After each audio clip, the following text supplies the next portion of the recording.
स्वास्थ्य से जुड़ी कई समस्याएं हैं जो अब बहुत ही कॉमन हो चुकी हैं, आम हो चुकी हैं। ऐसे में आयुष चिकित्सा पद्धति, विशेषकर अगर हम बात करें आयुर्वेद, रोगों के मूल कारणों पर कार्य कर स्थायी और सुरक्षित समाधान प्रस्तुत करता है। और आयुर्वेद का तो सिद्धांत ही यही है, स्वस्थस्य स्वास्थ्य से रक्षणम आतुरस्य विकार प्रशमनम। और इसी का ही आत्मसात करता हुआ ये आज का मंच है, आज का कार्यक्रम है और आज के समय में अत्यंत प्रासंगिक भी माना जा सकता है। अब हम आरोग्यम 2026 की बात कर रहे हैं क्योंकि हम और आप यहाँ पर एकत्रित हुए हैं और 15 तारीख से इस मेले की शुरुआत भी हो गई है। आयुष विभाग आमजन को आयुर्वेद, योग, प्राकृतिक चिकित्सा, यूनानी, सिद्ध और होम्योपैथी जैसी भारतीय चिकित्सा प्रणालियों से लगातार जोड़ रहा है और इस कार्यक्रम के जरिए यही कोशिश भी है। निःशुल्क परामर्श, उपचार सेवाएं, आयुष औषधियों की प्रदर्शनी और योग सत्र, ये सभी पहल निरोगी राजस्थान की सोच को जमीन पर उतारने का सशक्त माध्यम है। फर्स्ट इंडिया भी, खासतौर से हम बात करें CEO and managing editor Pawan Arora sir की, तो उनके नेतृत्व में ही फर्स्ट इंडिया खबरों के साथ साथ अपनी सामाजिक सरोकार को, सामाजिक जिम्मेदारियों को भी लगातार निभा रहा है। और आज का ये सत्र जो अभी हम जिस पे शामिल होंगे, जिसका हिस्सा बनेंगे, वो भी इसी श्रृंखला में, इसी कड़ी में एक कदम है। आज हम इस मंच के जरिए एलोपैथी और आयुष के समन्वय, योग को जीवन शैली में कैसे अपनाएं और निरोगी राजस्थान को जन आंदोलन बनाने जैसे महत्वपूर्ण विषयों पर संवाद करेंगे। और कहते भी है कि जब संवाद होती है, चर्चा होती है, बात होती है, उससे बहुत सारी ऐसी चीज़ें निकल कर आती है जो हमें रास्ता दिखाती है कि हम कैसे इसे और आगे बढ़ा सके, जन जन की आवाज़ इसे बना सके और ख़ासतौर से इसके महत्व को बता सके। और आज यहाँ पर जब हम सत्र की शुरुआत करेंगे, जब डिस्कशन होगा, तो बहुत कुछ है जो यहाँ से लेकर आप सभी जाएंगे। और कहते हैं ना कि जब माउथ पब्लिसिटी होती है, आप एक दूसरे से बात करते हो, उसके बारे में जानकारी देते हो, तो वो ज़्यादा दूर तक पहुँचता है। और यही उद्देश्य है इस कार्यक्रम के आयोजन का। और मैं कार्यक्रम की शुरुआत करूँ क्योंकि सभी अतिथि हमारे बीच में आ चुके हैं। स्वागत सत्कार से इसकी शुरुआत करें क्योंकि वो तो हमारी संस्कृति भी है, लेकिन उससे पहले फर्स्ट इंडिया न्यूज़ जो सहभागिता निभा रहा है, ये मंच है जहां पर हम चर्चा भी करेंगे, उस पर एक नजर डालते हैं। एवी प्लीज। राजस्थान का नंबर 1 चैनल, सबसे विश्वसनीय चैनल, फर्स्ट इंडिया न्यूज, वो चैनल जो राजस्थान की रग रग में बसा है। फर्स्ट इंडिया सरकार और जनता के बीच अटूट पुल है जो विश्वास पर खड़ा है।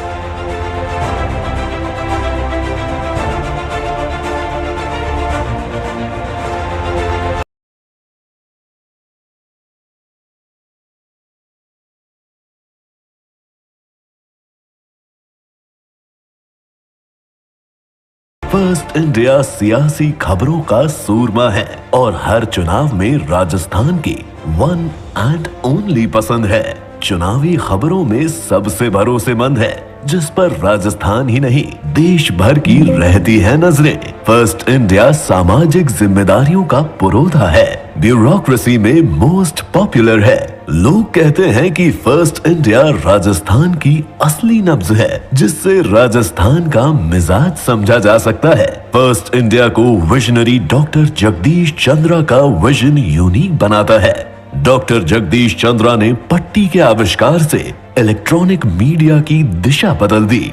जनता ने पहली बार टीवी को पढ़ना सीखा। फर्स्ट इंडिया पर खबरें चलने का मतलब होता है खबर का 100% असर होना। फर्स्ट इंडिया न्यूज परिवर्तन का प्रतीक है।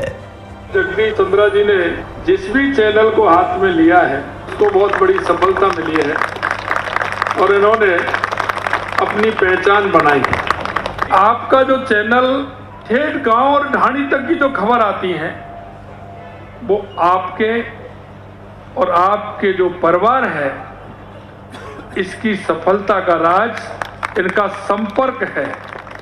फर्स्ट इंडिया की नए हाथों में आई कमान, CEO and managing editor Pawan Arora, जिनका अनुभव अपार, शख्सियत दमदार, शहरी विकास के सूत्रधार और कर्णधार भी है, जो अभिव्यक्ति की स्वतंत्रता के पैरोकार और लोकतंत्र के 2 स्तंभों के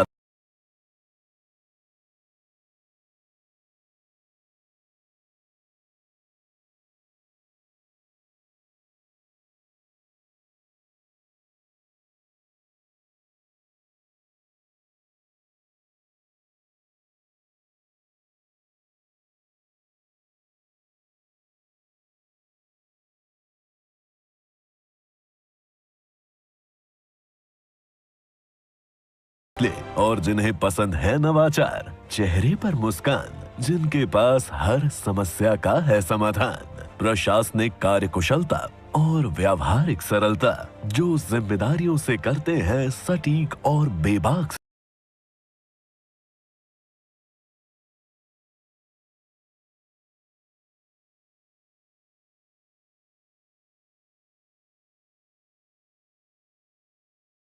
कोई करता है प्रशंसा। पवन अरोड़ा के कमान संभालने के बाद फर्स्ट इंडिया न्यूज की प्रेजेंटेशन में लगे 4 चांद और फर्स्ट इंडिया न्यूज को मिला वर्ल्ड क्लास इंफ्रास्ट्रक्चर और नेशनल चैनल्स जैसा अत्याधुनिक studio. First India news channel न सिर्फ टीआरपी में नंबर 1 है, बल्कि ट्विटर, फेसबुक, इंस्टाग्राम, यूट्यूब और ओटीटी प्लेटफॉर्म पर भी राजस्थान की पहली पसंद है। सांध्य रवि ने कहा, मेरा काम लेगा कौन, सुनकर जगत सारा रह गया निरुत्तर मौन। सुनकर जगत सारा रह गया निरुत्तर मौन। एक माटी के दिए ने नम्रता से ये कहा, जितना मुझसे हो सकेगा मैं करूंगा ना।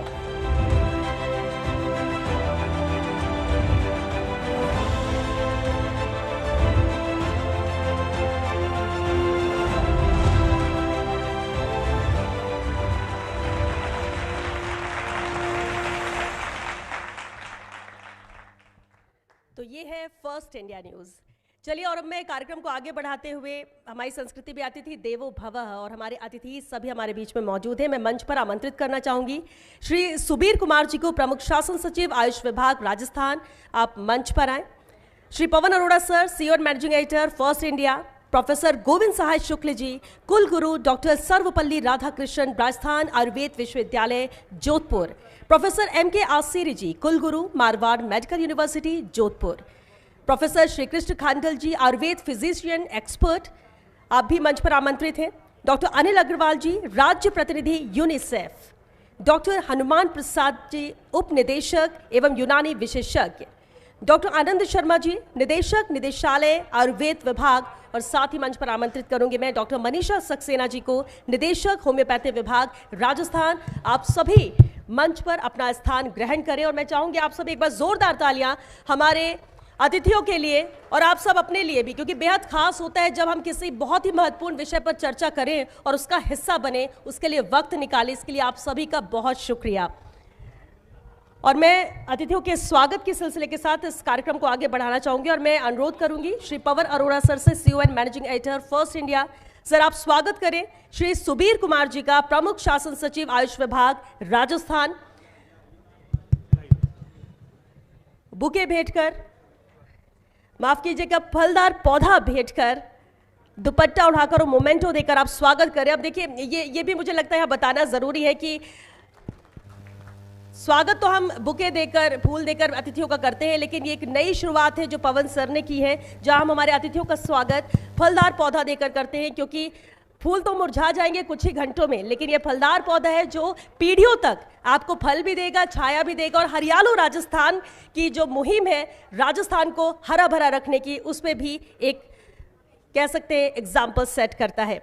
मैं अनुरोध करूंगी डॉक्टर आनंद शर्मा जी से, निदेशक आयुर्वेद विभाग राजस्थान। सर, आप स्वागत करें श्री पवन अरोड़ा जी का, CEO and managing editor first India.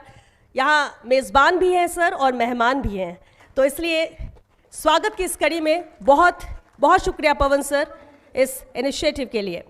Anand ji से ही मैं अनुरोध करूंगी कि आप स्वागत करें प्रोफेसर गोविंद सहाय शुक्ल जी का, कुलगुरु डॉक्टर सर्वपल्ली राधाकृष्ण, राजस्थान आयुर्वेद विश्वविद्यालय जोधपुर। बहुत स्वागत है गोविंद सहाय शुक्ल जी आपका इस खास कार्यक्रम को अपनी उपस्थिति से बेहद खास बनाने के लिए, क्योंकि हम आयुर्वेद की बात करते हैं लेकिन सरकार इसे लेकर गंभीर है। चाहे हम शिक्षा के क्षेत्र में बात करें कि हमें इसे कैसे शिक्षा बच्चों को दी जाए, कैसे ज़्यादा से ज़्यादा लोगों को इससे जोड़ा जाए और कैसे आम जन को भी इसे लेकर जागरूक किया जाए कि आज के स्वस्थ जीवन शैली बेहद महत्वपूर्ण है और अपने स्वास्थ्य को बेहतर करने के लिए कितना अहम योगदान आयुर्वेद का भी है।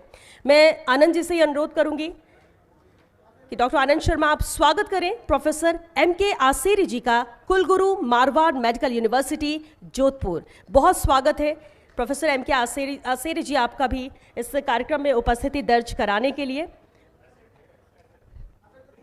अगले हमारे अतिथि के स्वागत के लिए मैं मंच पर आमंत्रित करना चाहूंगी श्री बत्ती लाल जी को, अतिरिक्त निदेशक आयुर्वेद विभाग राजस्थान। आप मंच पर आए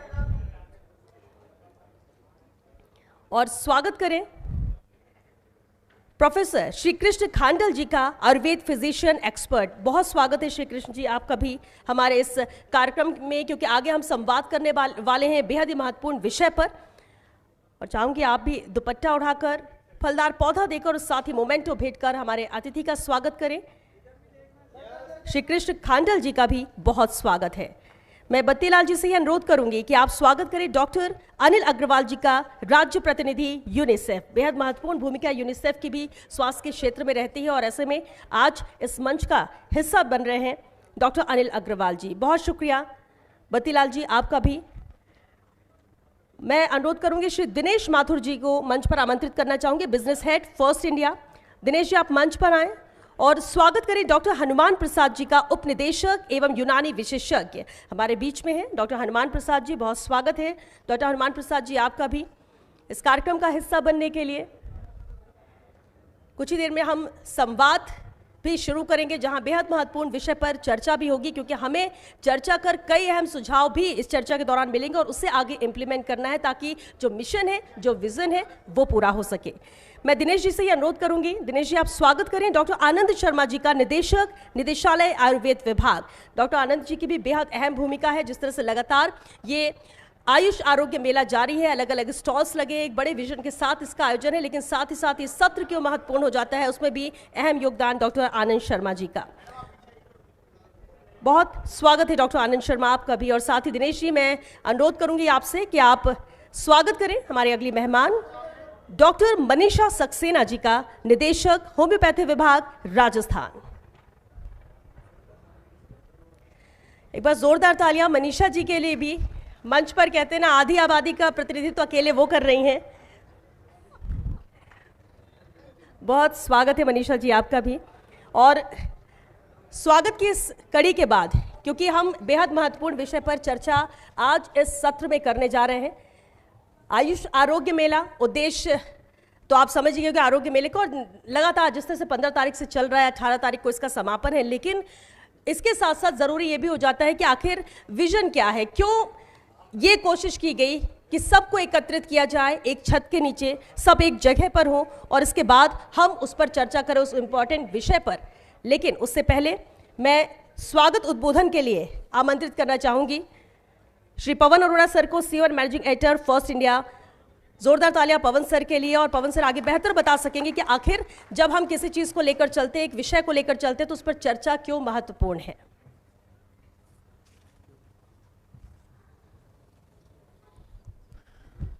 धन्यवाद श्वेता जी। आज के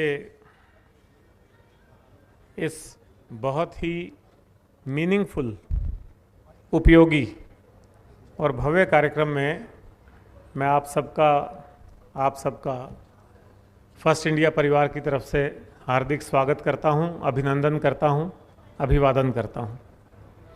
मंच पे विराजमान प्रमुख शासन सचिव सुबीर कुमार जी, जो कि हमारे अच्छे मित्र भी हैं, अभी बता रहे थे कि उन्होंने खुद ने अपने जीवन में आयुर्वेद को अपना लिया है। इससे अच्छी क्या बात हो सकती है। तो आप जिस काम से जुड़े हुए हैं उस काम को खुद अपना लें तो एक कन्विक्शन आ जाता है कि हाँ ये उपयोगी चीज़ है और मैं इसकी खुद एक तरह से फ्लैग बेरर हो गए हैं आप खुद ही। तो मैं आपका धन्यवाद भी करना चाहता हूँ, स्वागत भी करना चाहता हूँ। इसी तरह से गोविंद साय शुक्ल जी हैं, सर्वपल्ली राधाकृष्णन यूनिवर्सिटी जोधपुर के वीसी, मैं आपका भी स्वागत करता हूं। श्री एम के आसेरी, आप भी वीसी हैं जोधपुर यूनिवर्सिटी के। श्री कृष्ण खांडल, श्री अनिल अग्रवाल, डॉक्टर हनुमान प्रसाद, डॉक्टर आनंद शर्मा, जो मैं समझता हूं कि पूरे इस कार्यक्रम के कैटलिस्ट हैं और हमारे पास भी बहुत ही उत्साही ढंग से आए थे और हमने इनके प्रस्ताव को सहर्ष सहमति दी। और मैं समझता हूं कि हर कार्यक्रम की कोई एक व्यक्ति धुरी होता है, तो आप उस कार्यक्रम की धुरी हैं। इसी तरह से डॉक्टर मनीषा सक्सेना, आपका भी मैं स्वागत करता हूं। हमारे फर्स्ट इंडिया परिवार के सभी लोग, और अभी जो इस पैनल डिस्कशन को मॉडरेट करेंगे हमारे योग्य एंकर सोलंकी जी, श्वेता जी से आप मिल ही चुके हैं, और यहाँ पधारे हुए सभी डॉक्टर्स, आयुर्वेद चिकित्सक और आयुर्वेद के और आयुष के प्रचारक और सभी विद्वान जनों का मैं स्वागत करता हूँ। आप तो यहाँ जो लोग बैठे हुए हैं, आप सबको जानकारी है कि आयुष क्या होता है और आयुर्वेद क्या होता है, पर मैं जो दर्शक हमारे साथ जुड़ेंगे इस कार्यक्रम को जब हम प्रसारित करेंगे और जब यह कार्यक्रम का जो कवरेज है वो अखबारों में जाएगा, तो उनको ये ध्यान रहना चाहिए कि आयुष और आयुर्वेद में थोड़ा सा अंतर है। आमतौर पे आयुष और आयुर्वेद को बोलचाल की भाषा में एक ही मान लेते हैं, लेकिन आयुर्वेद एक प्रमुख चिकित्सा पद्धति है आयुष के तहत। और आयुष ऐसी परंपरागत चिकित्सा पद्धतियों का समूह है जिसको आज सरकार ने भी मान्यता दे दी है, चाहे वो केंद्र सरकार है चाहे वो राज्य सरकार है। और उस आयुष में आयुर्वेद की प्रमुखता के अलावा होम्योपैथी, यूनानी, योगा, नेचुरोपैथी, सिद्धा, ये सब चीज़ें शामिल हैं। होम्योपैथी मैं मानता हूँ कि पहले से काफ़ी प्रचारित है, विकसित है। अगर आज आप किसी भी आम व्यक्ति को बात करेंगे तो उसको पूछें क्या क्या तरीके से इलाज हो सकता है, तो एलोपैथी के बाद में पहला नाम आम तौर पे होम्योपैथी का लेता है। तो होम्योपैथी का ओरिजिन मेरे ख्याल से जर्मनी में हुआ था, लेकिन उसका प्रचार प्रसार इतना हुआ कि वो आम आदमी की ज़ुबान पे आ गया। होम्योपैथी हमारी जीवन शैली नहीं है, हमारी जीवन पद्धति नहीं है, लेकिन आयुर्वेद जो है वो हमारी जीवन पद्धति है, जीवन जीने का तरीका है, हमारी जीवन शैली है। तो आयुर्वेद के लिए इस तरह का इतना बड़ा आयोजन वास्तव में सुबीर कुमार जी, आपके मंत्री जी, डिप्टी सीएम, राज्य के मुख्यमंत्री डॉक्टर भजनलाल शर्मा और आयुष मिशन को लागू करने वाले भारत के प्रधानमंत्री नरेंद्र मोदी, आप सभी को मैं साधुवाद देना चाहता हूं इस मौके पे कि जो हमारी परंपरागत चिकित्सा पद्धति है, जो हमारी जीवन शैली है, जो हमारे जीवन का आधार है, उसको अब इस स्तर पे प्रचारित किया जा रहा है, प्रसारित किया जा रहा है। और जिस बड़ी संख्या में लोग यहाँ आ रहे हैं, चाहे वो इलाज कराने आ रहे हैं, चाहे वो इसको देखने आ रहे हैं, समझने आ रहे हैं, वो अपने आप में बताता है कि आयुर्वेद का प्रचार प्रसार बहुत अच्छे तरीके से हो रहा है और आने वाले समय में यही हमारी मुख्य चिकित्सा पद्धति बनने वाली है। इस सब में आप लोगों के जो एफर्ट्स हैं, जो डेडिकेटेड एफर्ट्स हैं, अनटायरिंग एफर्ट्स हैं, उसका बड़ा महत्वपूर्ण रोल है। और सबसे बड़ी बात है कि हम खुद आयुर्वेद के जो फायदे हैं उनसे कन्विंस्ड हैं। आयुर्वेद के जो 3 प्रमुख तत्व हैं, वात, कफ और पित्त, उसमें अगर हम बैलेंस रख लेते हैं, उसको हम अगर अपनी जीवन शैली बना लेते हैं, उसके साथ में संतुलित आहार को जोड़ लेते हैं, तो मैं नहीं समझता कि हम कभी रोग को ग्रहण कर सकते हैं। वो अलग बात है, कोई एपिडेमिक हो, जैसे कोरोना आया, कोई और संक्रमण की बात हो सकता है वो हो, लेकिन फिर भी अगर हमारी रोग प्रतिरोधक क्षमता अच्छी होगी, और कोरोना के टाइम में भी आयुर्वेद के काढ़े लोगों ने बहुत पिए और बहुत उससे फ़ायदा लिया है।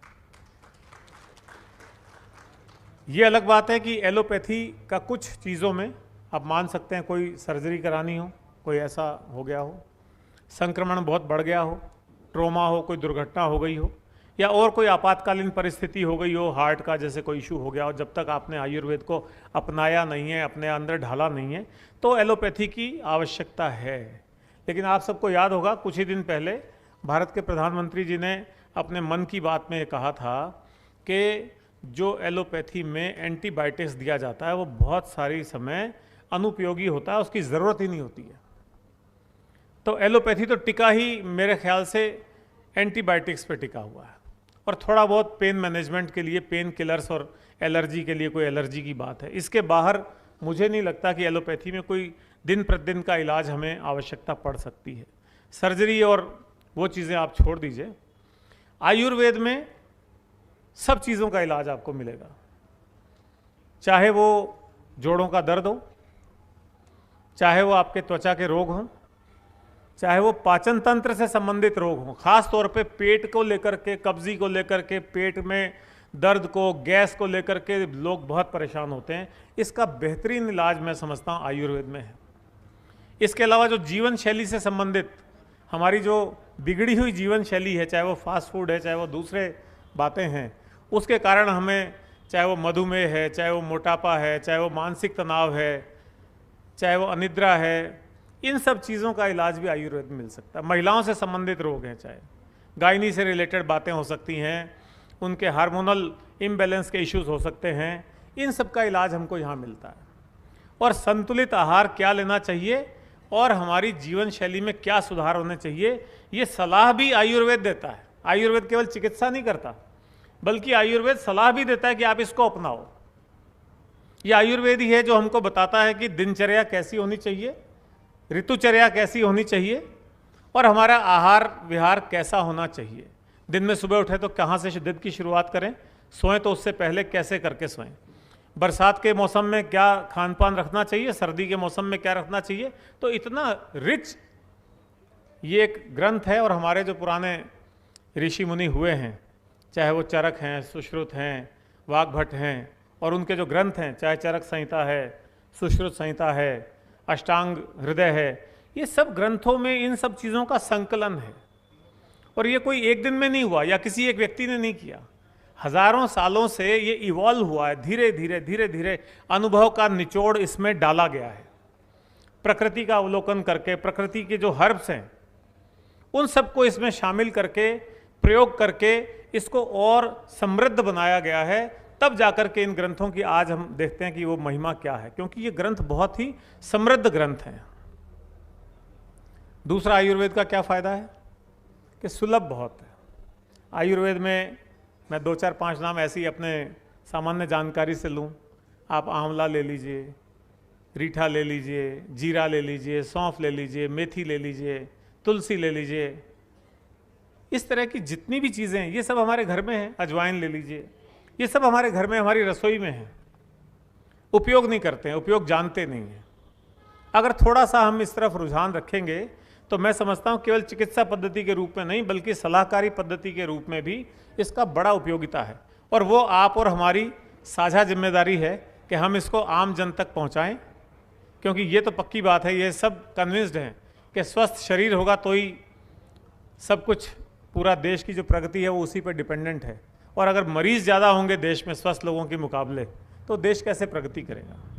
तो ये पूरी चीज़ एक रीढ़ की हड्डी है। मानव जीवन जो, अच्छा इसको आप अध्यात्म की तरफ ले जाएं तो लोग कहते हैं कि आपका मन, आत्मा ये अलग चीज़ है और शरीर आपका टूल है, और इस शरीर को आप ठीक रखेंगे तभी तो इसमें आत्मा निवास कर पाएगी। तो इस शरीर को ठीक रखने के लिए हमारी जिम्मेदारी भी है। तो एलोपैथी के मैं कोई बुराई नहीं करता हूँ, ना मैं कोई उसका विरोधी हूँ, लेकिन फिर भी मैं खुद भी, जैसा सुबीर जी ने कहा इन्होंने अपना लिया है, हमने भी ब्रॉडली इसको अपना रखा है। तो इसीलिए ये जितने भी मैंने तत्व आपको बताए, ये सब तत्व अपन जीवन में इसको कोशिश करते हैं तो बड़ा अच्छा रहता है। साथ ही योग जो है, इसका एक प्राकृतिक चिकित्सा का जो साथ जुड़ा हुआ योग, उसका बड़ा महत्व है। मैं खुद रोज़ सुबह 40 मिनट प्राणायाम और योग एक्सरसाइज करता हूँ, शाम को 1 घंटा वॉक करता हूँ, और उसकी वजह से मुझे पूरे दिन भर, चाहे वो सुबह उठने के बाद हो, चाहे रात को 12 साढ़े 12 बजे सोते हैं, मीडिया की वजह से थोड़ा देर हो जाती है, हालांकि मैं रिकमेंड नहीं करता कि इतना देरी से सोना चाहिए, लेकिन तब तक एनर्जी लेवल सेम रहता है। तो ये सब चीज़ें इसी कारण होती हैं। तो मैं आज के इस इतने बेहतरीन आयोजन और साथ ही जो इतना बेहतरीन प्रदर्शनी लगाई है, और जो लोग अपना पूरा समय उस प्रदर्शनी में दे रहे हैं और लोगों को रुझान पैदा करने में लगे हुए हैं, उन सबको बहुत बहुत बधाई देता हूँ। फर्स्ट इंडिया का ये एक उद्देश्य है पिछले कई समय से कि हम अपने सामाजिक सरोकारों को समझते हैं, हम अपनी सामाजिक भूमिका को समझते हैं। खबरें तो हम चाहते ही हैं कि आप तक सबसे तेज़, सबसे पहले पहुँचें, लेकिन इस तरह के आयोजन करके हम आपके साथ जुड़ना चाहते हैं और आपके जीवन में और सुधार लाना चाहते हैं। अभी आपने देखा, अभी हमने कुछ समय से, पिछले साल भर से ये नया प्रयोग किया है। अब हम ऐसे बहुत कार्यक्रम होते हैं हमारे, लेकिन उसमें कट फ्लावर्स के बुकेज नहीं देते हैं, बल्कि उसमें हम फलदार पेड़ देते हैं। और इस फलदार पेड़ों में अब हमने औषधीय पेड़ भी शामिल कर दिए। अभी मैं आपकी नर्सरी यहाँ विजिट कर रहा था तो बहुत सारे औषधीय पौधे रखे हुए थे, तुलसी से लेकर के और श्रृंगी और बहुत सारी चीज़ें रखी हुई थी, मीठा नीम और सब चीज़ें रखी हुई थी। तो वही हमारी जिम्मेदारी हमने समझी। और ख़ास तौर पे मैं आप सबको भी कहना चाहता हूँ कि ये जो औषधीय पौधे हैं या फलदार पौधे हैं, इनको हम, जो हमारी वृक्षारोपण की मुहिम चलती है, हर साल मानसून आते ही वृक्षारोपण के टारगेट आ जाते हैं सरकार में, बहुत सारी संस्थाएं इसका आयोजन करती हैं, तो हम कहते हैं कि उसमें औषधीय और फलदार पौधों का भी वृक्षारोपण कम से कम 50% होना चाहिए। और वो कहाँ हो? खास तौर पे कच्ची बस्तियों के इलाके में, एजुकेशनल इंस्टीट्यूट्स के इलाके में, क्योंकि वहाँ आपको बाउंड्री वॉल भी मिल जाती है, ऐसे चिकित्सालयों में, ऐसे आंगनबाड़ी केंद्रों में, और ऐसे संस्थान जो कि सामाजिक कार्यों से जुड़े हुए संस्थान हैं, वहाँ पर कम से कम हम ये 50% फलदार पौधे रोपेंगे तो आने वाले 2-3 साल में जब उन पे फल आएंगे तो जो लोग इससे वंचित रहते हैं फलों से, उनको भी उसका लाभ मिल सकेगा और आयुर्वेद भी आगे बढ़ सकेगा। तो एक बार फिर मैं सुबीर कुमार जी और आपके नेतृत्व में पूरी टीम, आनंद जी, आप सबको और आप सबको बहुत बहुत शुभकामनाएं, बहुत बहुत बधाई देता हूँ। धन्यवाद।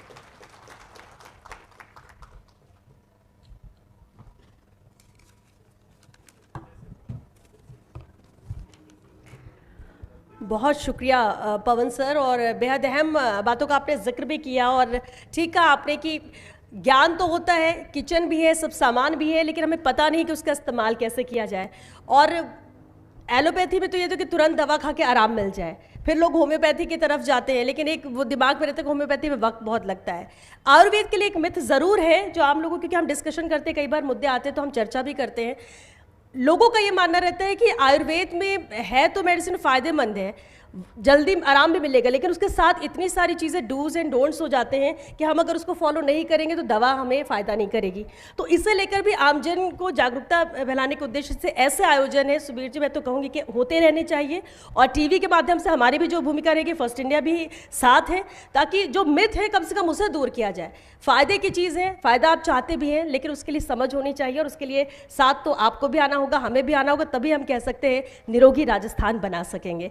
बहरहाल अब इस कार्यक्रम को मैं आगे बढ़ाती, क्योंकि जो सत्र हमने रखा है बेहद महत्वपूर्ण है, और डिस्कशन के लिए जो हमारे आज के अतिथि हैं, मंच पे आपको नजर आ रहे हैं अहम चेहरे, यही हमारे आज पैनलिस्ट हैं, और इन्हीं से ही सवाल जवाब भी होंगे। इनके जरिए हमें बहुत सारी ऐसी जानकारियां मिलेंगी, सुझाव भी मिलेंगे। और पवन सर से मैं अनुरोध करूंगी कि सर आप आए और सामने बैठे, ताकि इस पैनल को बेहतर सुना जा सके। और इस पैनल को मॉडरेट करेंगे Vijendra Solanki, associate editor, first India news. और आज का जो ये मुद्दा है, क्योंकि हम बात तो आयुष आरोग्य मेले का आयोजन हुआ, हम बात आरोग्यम 2026 की कर रहे हैं कि हम कैसे इसे बेहतर बनाएं, लेकिन जो आज का टॉपिक है जिस पर हम आज चर्चा करेंगे इस सत्र में, समग्र स्वास्थ्य के लिए आयुष विभाग का चिकित्सा एवं स्वास्थ्य विभाग के साथ समन्वय पर यह संवाद है। Vijendra, over to you. Thank you Shweta, क्योंकि ये जो संवाद है, ये संवाद निरोगी राजस्थान की नींव जो रखी जा चुकी है उसको और मजबूत करेगी। और जो कि मैं फर्स्ट इंडिया की तरफ से रिप्रेजेंट कर रहा हूँ, फर्स्ट इंडिया और आयुष में एक कॉमन चीज़ है। फर्स्ट इंडिया अपने अंदर मीडिया के 5 तत्व को समाहित कर चुका है, और आयुष अपने अंदर जो पद्धतियाँ हैं, मेडिकल पद्धतियाँ हैं, उसके 5 डायमेंशंस को अपने साथ रखता है, जिसमें आयुष यानी कि आयुर्वेद, योगा, यूनानी, सिद्धा और होम्योपैथी। अब चूंकि ये 5 ही डायमेंशन ऐसे हैं, 5 पद्धतियाँ ऐसी हैं जो अगर एलोपैथी के साथ कनेक्ट हो जाएंगी तो शायद निरोगी राजस्थान के जिस सपने का हम सब जिक्र कर रहे हैं वो यकीनन पूरा होगा। लेकिन क्या ये मुमकिन होगा? क्या एलोपैथी के साथ हम 5 पद्धतियों को जोड़ सकते हैं? क्या हम 5 पद्धतियों की जो रिसर्च है उसको हम एलोपैथी के साथ कनेक्ट करके मरीजों को जल्द स्वस्थ कर सकते हैं? और इसी पर हम बात करेंगे। बेहद खास पैनल हमारे साथ मौजूद हैं। वैसे श्वेता इंट्रोड्यूस करा चुकी हैं, लेकिन हमारे साथ सुबीर कुमार जी हैं, प्रमुख शासन सचिव आयुष विभाग। हमारे साथ गोविंद सहाय जी हैं। हमारे साथ कुलगुरु डॉक्टर सर्वपल्ली राधाकृष्ण राजस्थान आयुर्वेद विश्वविद्यालय जोधपुर से गोविंद सहाय जी हैं। प्रोफेसर MK आसेरी जी हैं, कुलगुरु Marwar medical university Jodhpur. Professor Krishna Khandal ji हैं, आयुर्वेद फिजिशियन हैं, एक्सपर्ट हैं। अनिल अग्रवाल जी हैं हमारे साथ, राज्य प्रतिनिधि यूनिसेफ से। डॉक्टर हनुमान प्रसाद जी हमारे साथ, जो कि उपनिदेशक हैं यूनानी से, आनंद शर्मा जी निदेशक आयुर्वेद विभाग, और मनीषा सक्सेना हमारे साथ निदेशक होम्योपैथी। शुरुआत आनंद जी आपके साथ करना चाहूंगा, क्योंकि आयुर्वेद शायद हमारी दिनचर्या का हिस्सा है, और जो लोग ये कहते हैं कि हम एलोपैथी में विश्वास रखते हैं, वो भी अपनी दिनचर्या में कहीं ना कहीं आयुर्वेद को अपना रहे होते हैं। तो वर्तमान परिदृश्य में अगर हम देखें तो अपने स्वास्थ्य और मेडिकल सेक्टर के अंदर आयुर्वेद को हम कहां देख रहे हैं और कितनी इस वक्त उसकी भूमिका है? आनंद जी। धन्यवाद। जैसा आपने खुद ही बताया कि जितने भी सारे लोग जो जीवन जीते हैं, वो चाहे बेचाहे, जाने अनजाने, वो सारी चीज़ें फॉलो करते हैं जिनकी आयुर्वेद पैरवी करता है। सुबह उठने से लेकर रात को सोने तक, खाने से लेके हमारी दूसरी सारी एक्टिविटीज़ का निर्वहन करने तक, हम कहीं न कहीं उन्हीं सिद्धांतों का प्रतिपादन करते हैं जिनको आयुर्वेद बताता है। जैसा हम सभी जानते हैं कि ये हमारी परंपराओं से है, एक पीढ़ी से दूसरी पीढ़ी में अपने आप आती है ये संस्कार, ये आदतें जिनको हम जीते हैं। और अगर सरकार के लेवल पे इन चीज़ों को हम देखते हैं तो आज एलोपैथिक चिकित्सा पद्धति के बाद में पूरा जो चिकित्सा और स्वास्थ्य का जो दायित्व है, या यूँ कहें कि लोगों को जो इमदाद देने का काम है, वो आयुर्वेद के माध्यम से हो रहा है। क्योंकि आयुर्वेद के लगभग 4000 हमारे औषधालय हैं, चिकित्सालय हैं, और छोटे से छोटे दूर दराज के क्षेत्रों में स्थापित हैं, चाहे वो रेगिस्तान का इलाका हो, चाहे पहाड़ों का इलाका हो। सभी जगह हमारे लोग ऐसी कठिन परिस्थितियों में भी काम करते हैं जहाँ पर जीवन जीने की आज भी बहुत सारी कठिनाइयाँ हैं। अपने परिवार को छोड़ के वो लोग ऐसे दूरस्थ स्थानों पर अपनी सेवाएं देते हैं और लोगों को वास्तव में जो स्वास्थ्य और चिकित्सा के फायदे हैं वो देने की कोशिश करते हैं।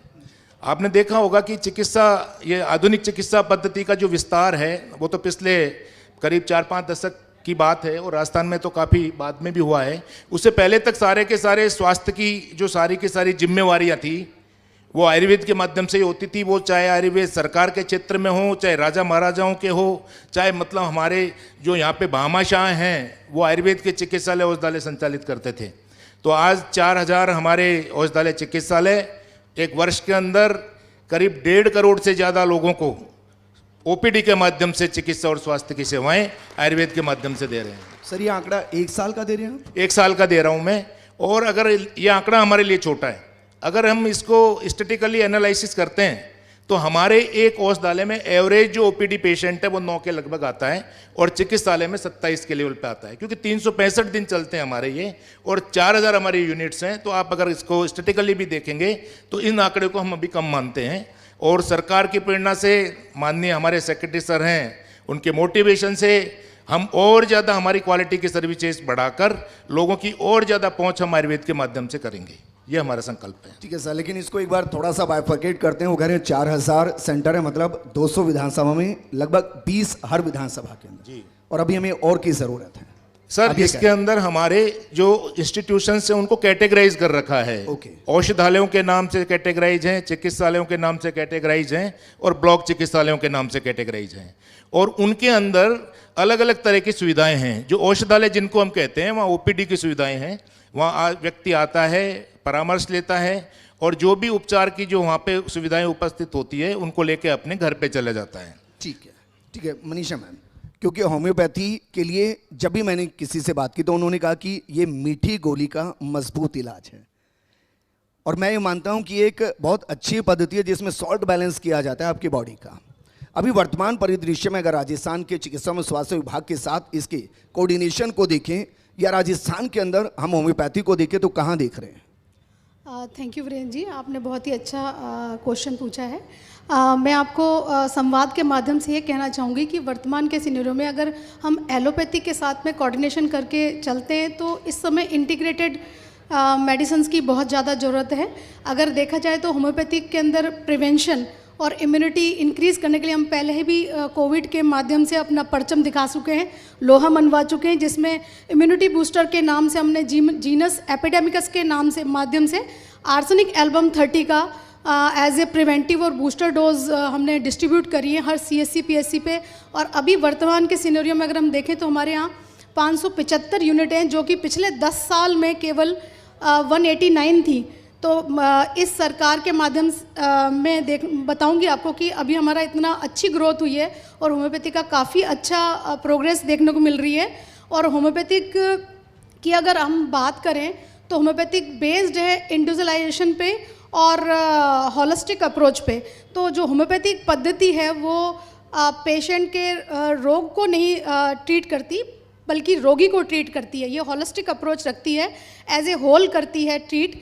इसमें ये होम्योपैथिक आर्ट ऑफ हीलिंग है, जो डिसइजीनेस को जो पेशेंट की डिसइजीनेस है उसको क्योर करती है बहुत ही जेंटल वे में, क्योंकि ये बिल्कुल मीठी गोली है, ये बुलेट की तरह काम करती है।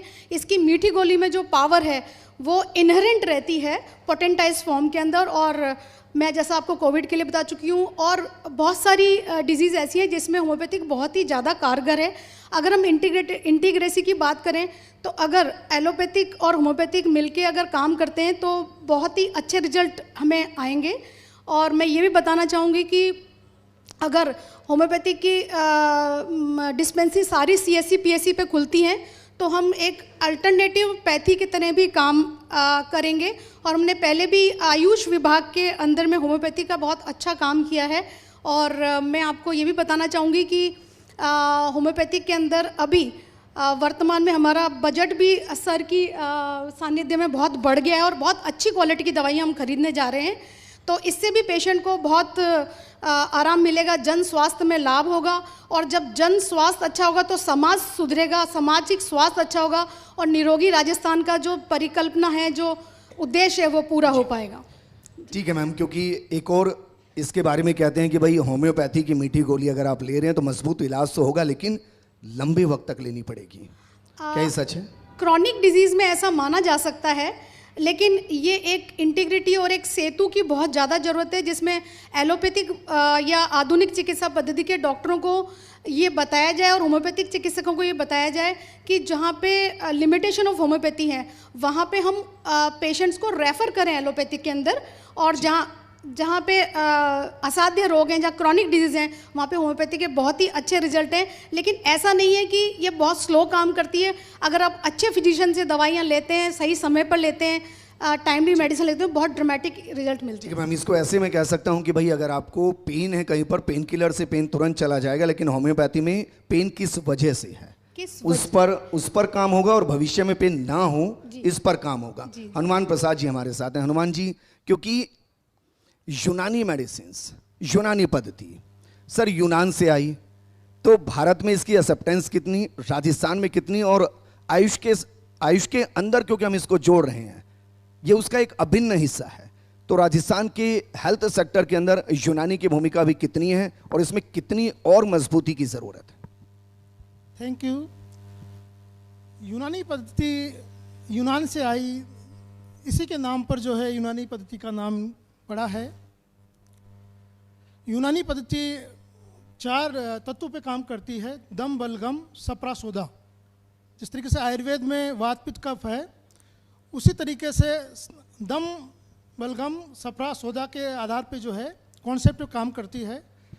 और जो प्रिंसिपल लाइन ऑफ ट्रीटमेंट है यूनानी का, वो टेम्परामेंट, मिजाज पे आधारित है। इंसान का ट्रीटमेंट से सबसे पहले हम लोग मिजाज देखते हैं मरीज का, कि वो किस मिजाज का, उस पेशेंट को देखते हैं कि किस मिजाज का पेशेंट है। उसके अलावा हमारी जो मेडिसिन्स है उसका भी एक विशेष मिजाज है। सभी मेडिसिन्स का दोनों मिजाज हम देखते हैं, पेशेंट का और मेडिसिन्स का मिजाज देख के हम ट्रीटमेंट करते हैं और उसका बहुत ही बेहतरीन हमें रिजल्ट्स मिलते हैं। यूनानी में बहुत ही सभी डिजीज़ पे बहुत ही बेहतरीन ट्रीटमेंट है। क्रोनिक मेडिसिन्स पे एंड लाइफस्टाइल डिजीज़ जैसे डायबिटीज़ है, हाइपरटेंशन, मोटापा, थायराइड, इन पे हमारी जो मेडिसिन्स है बहुत ही कारगर है। और हमारे प्रदेश में एक भरतपुर में एक्सीलेंस सेंटर खुला है मुख्यमंत्री जी के, तो उसमें हमारे regimental therapies, cupping therapy and leech therapy अभी संचालित है। क्रोनिक डिजीज़ में लीच थेरेपी जैसे स्किन डिजीज़ में बहुत ही कारगर है। लीच उसको जो गंदा ब्लड जो होता है उसको एब्जॉर्ब कर लेती है, तो आपका जैसे एक्जिमा है और सोराइसिस डिजीज़ हैं एंड स्किन डिजीज़ पे बहुत ही, and varicose vein, blood vessels की जो डिजीज़ है उस पर भी बहुत कारगर है। उसके अलावा कपिंग थेरेपी हमारी जो है वो आप जितनी भी मस्कुलर डिजीज़ है, न्यूरोमस्कुलर है एंड वेसल्स की डिजीज़ है, जॉइंट डिजीज़ पे बहुत ही कारगर है। स्पॉन्डिलाइटिस सर्वाइकल, बिल्कुल, लंबर स्पॉन्डिलाइटिस वगैरह सभी पे जो है। अभी कितने सेंटर हैं सर राजस्थान में अगर ओवरऑल देखें यूनानी के? यूनानी के 469 सेंटर है गवर्नमेंट सेक्टर के, और 3 कॉलेजेस हमारी जो है अभी 2 निजी सेक्टर में है और एक गवर्नमेंट सेक्टर में जो आयुर्वेद यूनिवर्सिटी के अंडर में है। और हमारा उसमें है कि अभी पीजी का और हम लोग चाह रहे हैं ठीक, इसमें पीजी कोर्सेज चालू हो जाए, क्योंकि हमारे अभी तक यूजी कोर्सेज ही संचालित है। तो आप ये कह रहे हैं इसमें बड़ी बूस्टर डोज की ज़रूरत है अभी? बहुत बहुत बहुत, बहुत। हम उम्मीद करेंगे सुबीर सर इस तरफ ध्यान देंगे। लेकिन हमारे बीच में प्रोफेसर कृष्ण खांडल जी हैं। सर, क्योंकि आपका जितना अनुभव है ना, मेरा बिल्कुल मन नहीं कर रहा कि मैं आपसे सवाल करूं, क्योंकि आपके अनुभव को सुनना ज़्यादा महत्वपूर्ण है हमारे लिए। लेकिन मैं मॉडरेटर की भूमिका में हूं, तो दायित्व भी है कि मैं आपसे सवाल करूं। सर, आयुर्वेद को मैं जितना समझ पाया, आयुर्वेद मतलब आयु मतलब आयु या जीवन, और वेद मतलब ज्ञान। तो आयुर्वेद को मैं जीवन जीने के ज्ञान से जोड़ूं या जीवन जीने के दौरान जो समस्याएं आ रहे हैं उसके समाधान से जोड़ूं? देखिए, आपने सही कहा कि आयुर्वेद का मतलब जीवन जीने का विज्ञान, लेकिन जीवन जीने के साधन जो है वो शरीर है, और उसको एक निश्चित आयु चाहिए। उसके 4 घटक हैं, शरीर, इंद्रिय, मन और आत्मा। इन चारों घटकों को अपना अपना आहार चाहिए, और इन चारों घटकों को कैसे स्वस्थ रखा जा सकता है उसका समग्र विज्ञान जो है वो आयुर्वेद है, और बड़ा व्यवस्थित है। जैसा कि अभी अरोड़ा साहब ने कहा कि ये हजारों वर्षों से हजारों लोगों ने इसको परीक्षित किया है। देखिए, हम रोगों से चाहे जितना लड़ें, और पिछले 50 सालों में हमने बहुत तरक्की की, फिर भी रोग बढ़ रहे हैं और दवाएं कम पड़ रही हैं। तो आयुर्वेद का पहला ही सिद्धांत ये है कि आप मेडिकल और हेल्थ 2 डिपार्टमेंट है, स्वास्थ्य और चिकित्सा। तो स्वास्थ्य पर जब तक ध्यान नहीं देंगे, रोगों से बचाव पर ध्यान नहीं देंगे, तो रोगों से लड़ने में हमारी पूरी शक्ति भी कम पड़ेगी। और स्वास्थ्य के लिए जो मूल सिद्धांत है वो WHO भी मानता है कि आयुर्वेद से बढ़िया स्वास्थ्य के सिद्धांत कहीं नहीं है। और स्वास्थ्य के लिए क्या चाहिए कि हमें आहार, सबसे पहली बात यह है कि डाइट, और उसके नियम उपनियम हैं। एक कॉन्शियस डाइट होनी चाहिए, और उसके बाद में उसको किस व्यक्ति को कैसा आहार है ये भी एक कल्पना है। उसके बाद में आहार की कल्पनाएं ऋतुओं के अनुसार कैसी होनी चाहिए, उम्र के अनुसार कैसी होनी चाहिए, दिन रात के हिसाब से कैसी होनी चाहिए, इतनी व्यापक कल्पना आहार की केवल। उसके अलावा हमारे पास में कैसे दिनचर्या, कैसे ऋतुचर्या, सीजनल रेजिमेंट क्या हो, डेली रेजिमेंट क्या हो, इसका एक विस्तृत विज्ञान है। इसके अलावा जितने भी प्रकार के जो अर्जेज हैं, नेचुरल अर्जेज जिनको हम वेग कहते हैं, उनके धारण करने से क्या बीमारियां होती है, और कुछ ऐसे मानसिक वेग हैं जिनके धारण नहीं करने से क्या बीमारियां होती है, वो एक विज्ञान है, और उसकी चिकित्सा भी है। इसके अलावा स्पिरिचुअल एनलाइटनमेंट के लिए क्या नियम उपनियम हैं, वो इंद्रियों के पोषण के लिए क्या है, वो भी सब। तो आयुर्वेद एक शरीर जो इस धर्म का, अर्थ का, काम का, मोक्ष का साधनभूत है, उसको कैसे स्वस्थ रखा जा सकता है, इसके सारे घटकों का कैसे चिंतन किया जा सकता है, उसका नाम आयुर्वेद है। इसके बाद में शुरू होता है रोग निदान और चिकित्सा। तो रोग निदान और चिकित्सा भी इतने व्यवस्थित ढंग से है कि आज एलोपैथी का जो मूल आधार है वो आयुर्वेद ही था, क्योंकि आयुर्वेद 5000 साल से और या उससे भी पहले था और ये 400-500 साल से है। तो बेसिक नॉलेज वहाँ से आया और उसी तरह से यूनानी से में भी आया और उसी तरह से और साइंस में आया। लेकिन उसके लिए फिर अलग एक दिशा हो गई। जिसके पास में सिद्धांत नहीं होगा वो केवल औषधियों के बल पर रोगों को नहीं जीता जा सकता। बहुत अच्छे सर। तो इसलिए आयुर्वेद में अपने बहुत दृढ़ सिद्धांत हैं और जिनकी आज सारी दुनिया जिनको मान चुकी है।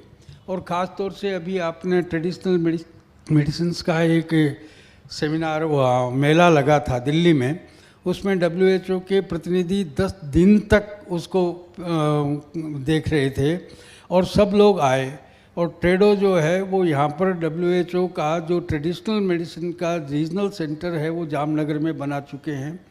तो कुल मिला के आयुर्वेद की भूमिका न केवल स्वास्थ्य के लिए, कुछ रोगों के लिए और कुछ ऐसे रोगों के लिए जिनके बारे में दूसरे किसी भी चिकित्सा विज्ञान को पता भी नहीं है कि उनकी इटियोलॉजी क्या है, उनके काजेज क्या है, उसका भी आयुर्वेद परिज्ञान करता है।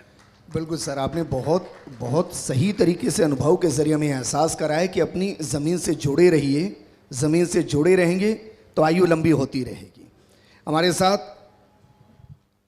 प्रोग्राम में जिनसे अब बहुत महत्वपूर्ण सवाल है, क्योंकि सब कुछ एलोपैथी से आकर कनेक्ट हो जाता है, डॉक्टर अनिल अग्रवाल साहब।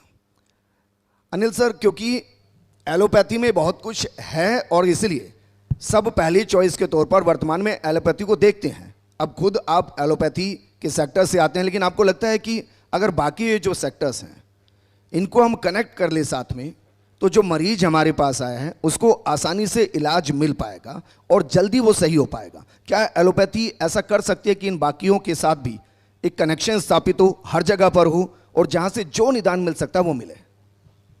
ये बहुत अच्छा सवाल है और संभव भी है, पर मैं उससे पहले जो सर ने अभी बहुत ही महत्वपूर्ण बात की, मैं उसको, क्योंकि आज हम जिसलिए इकट्ठा हुए हैं आरोग्यम के लिए, और मैं आरोग्यम से भी आगे जाने की बात करता हूँ, क्योंकि स्वास्थ्य, जो सर ने भी अभी WHO की बात की, it's not merely an absence of disease, कि बीमारी का ना होना।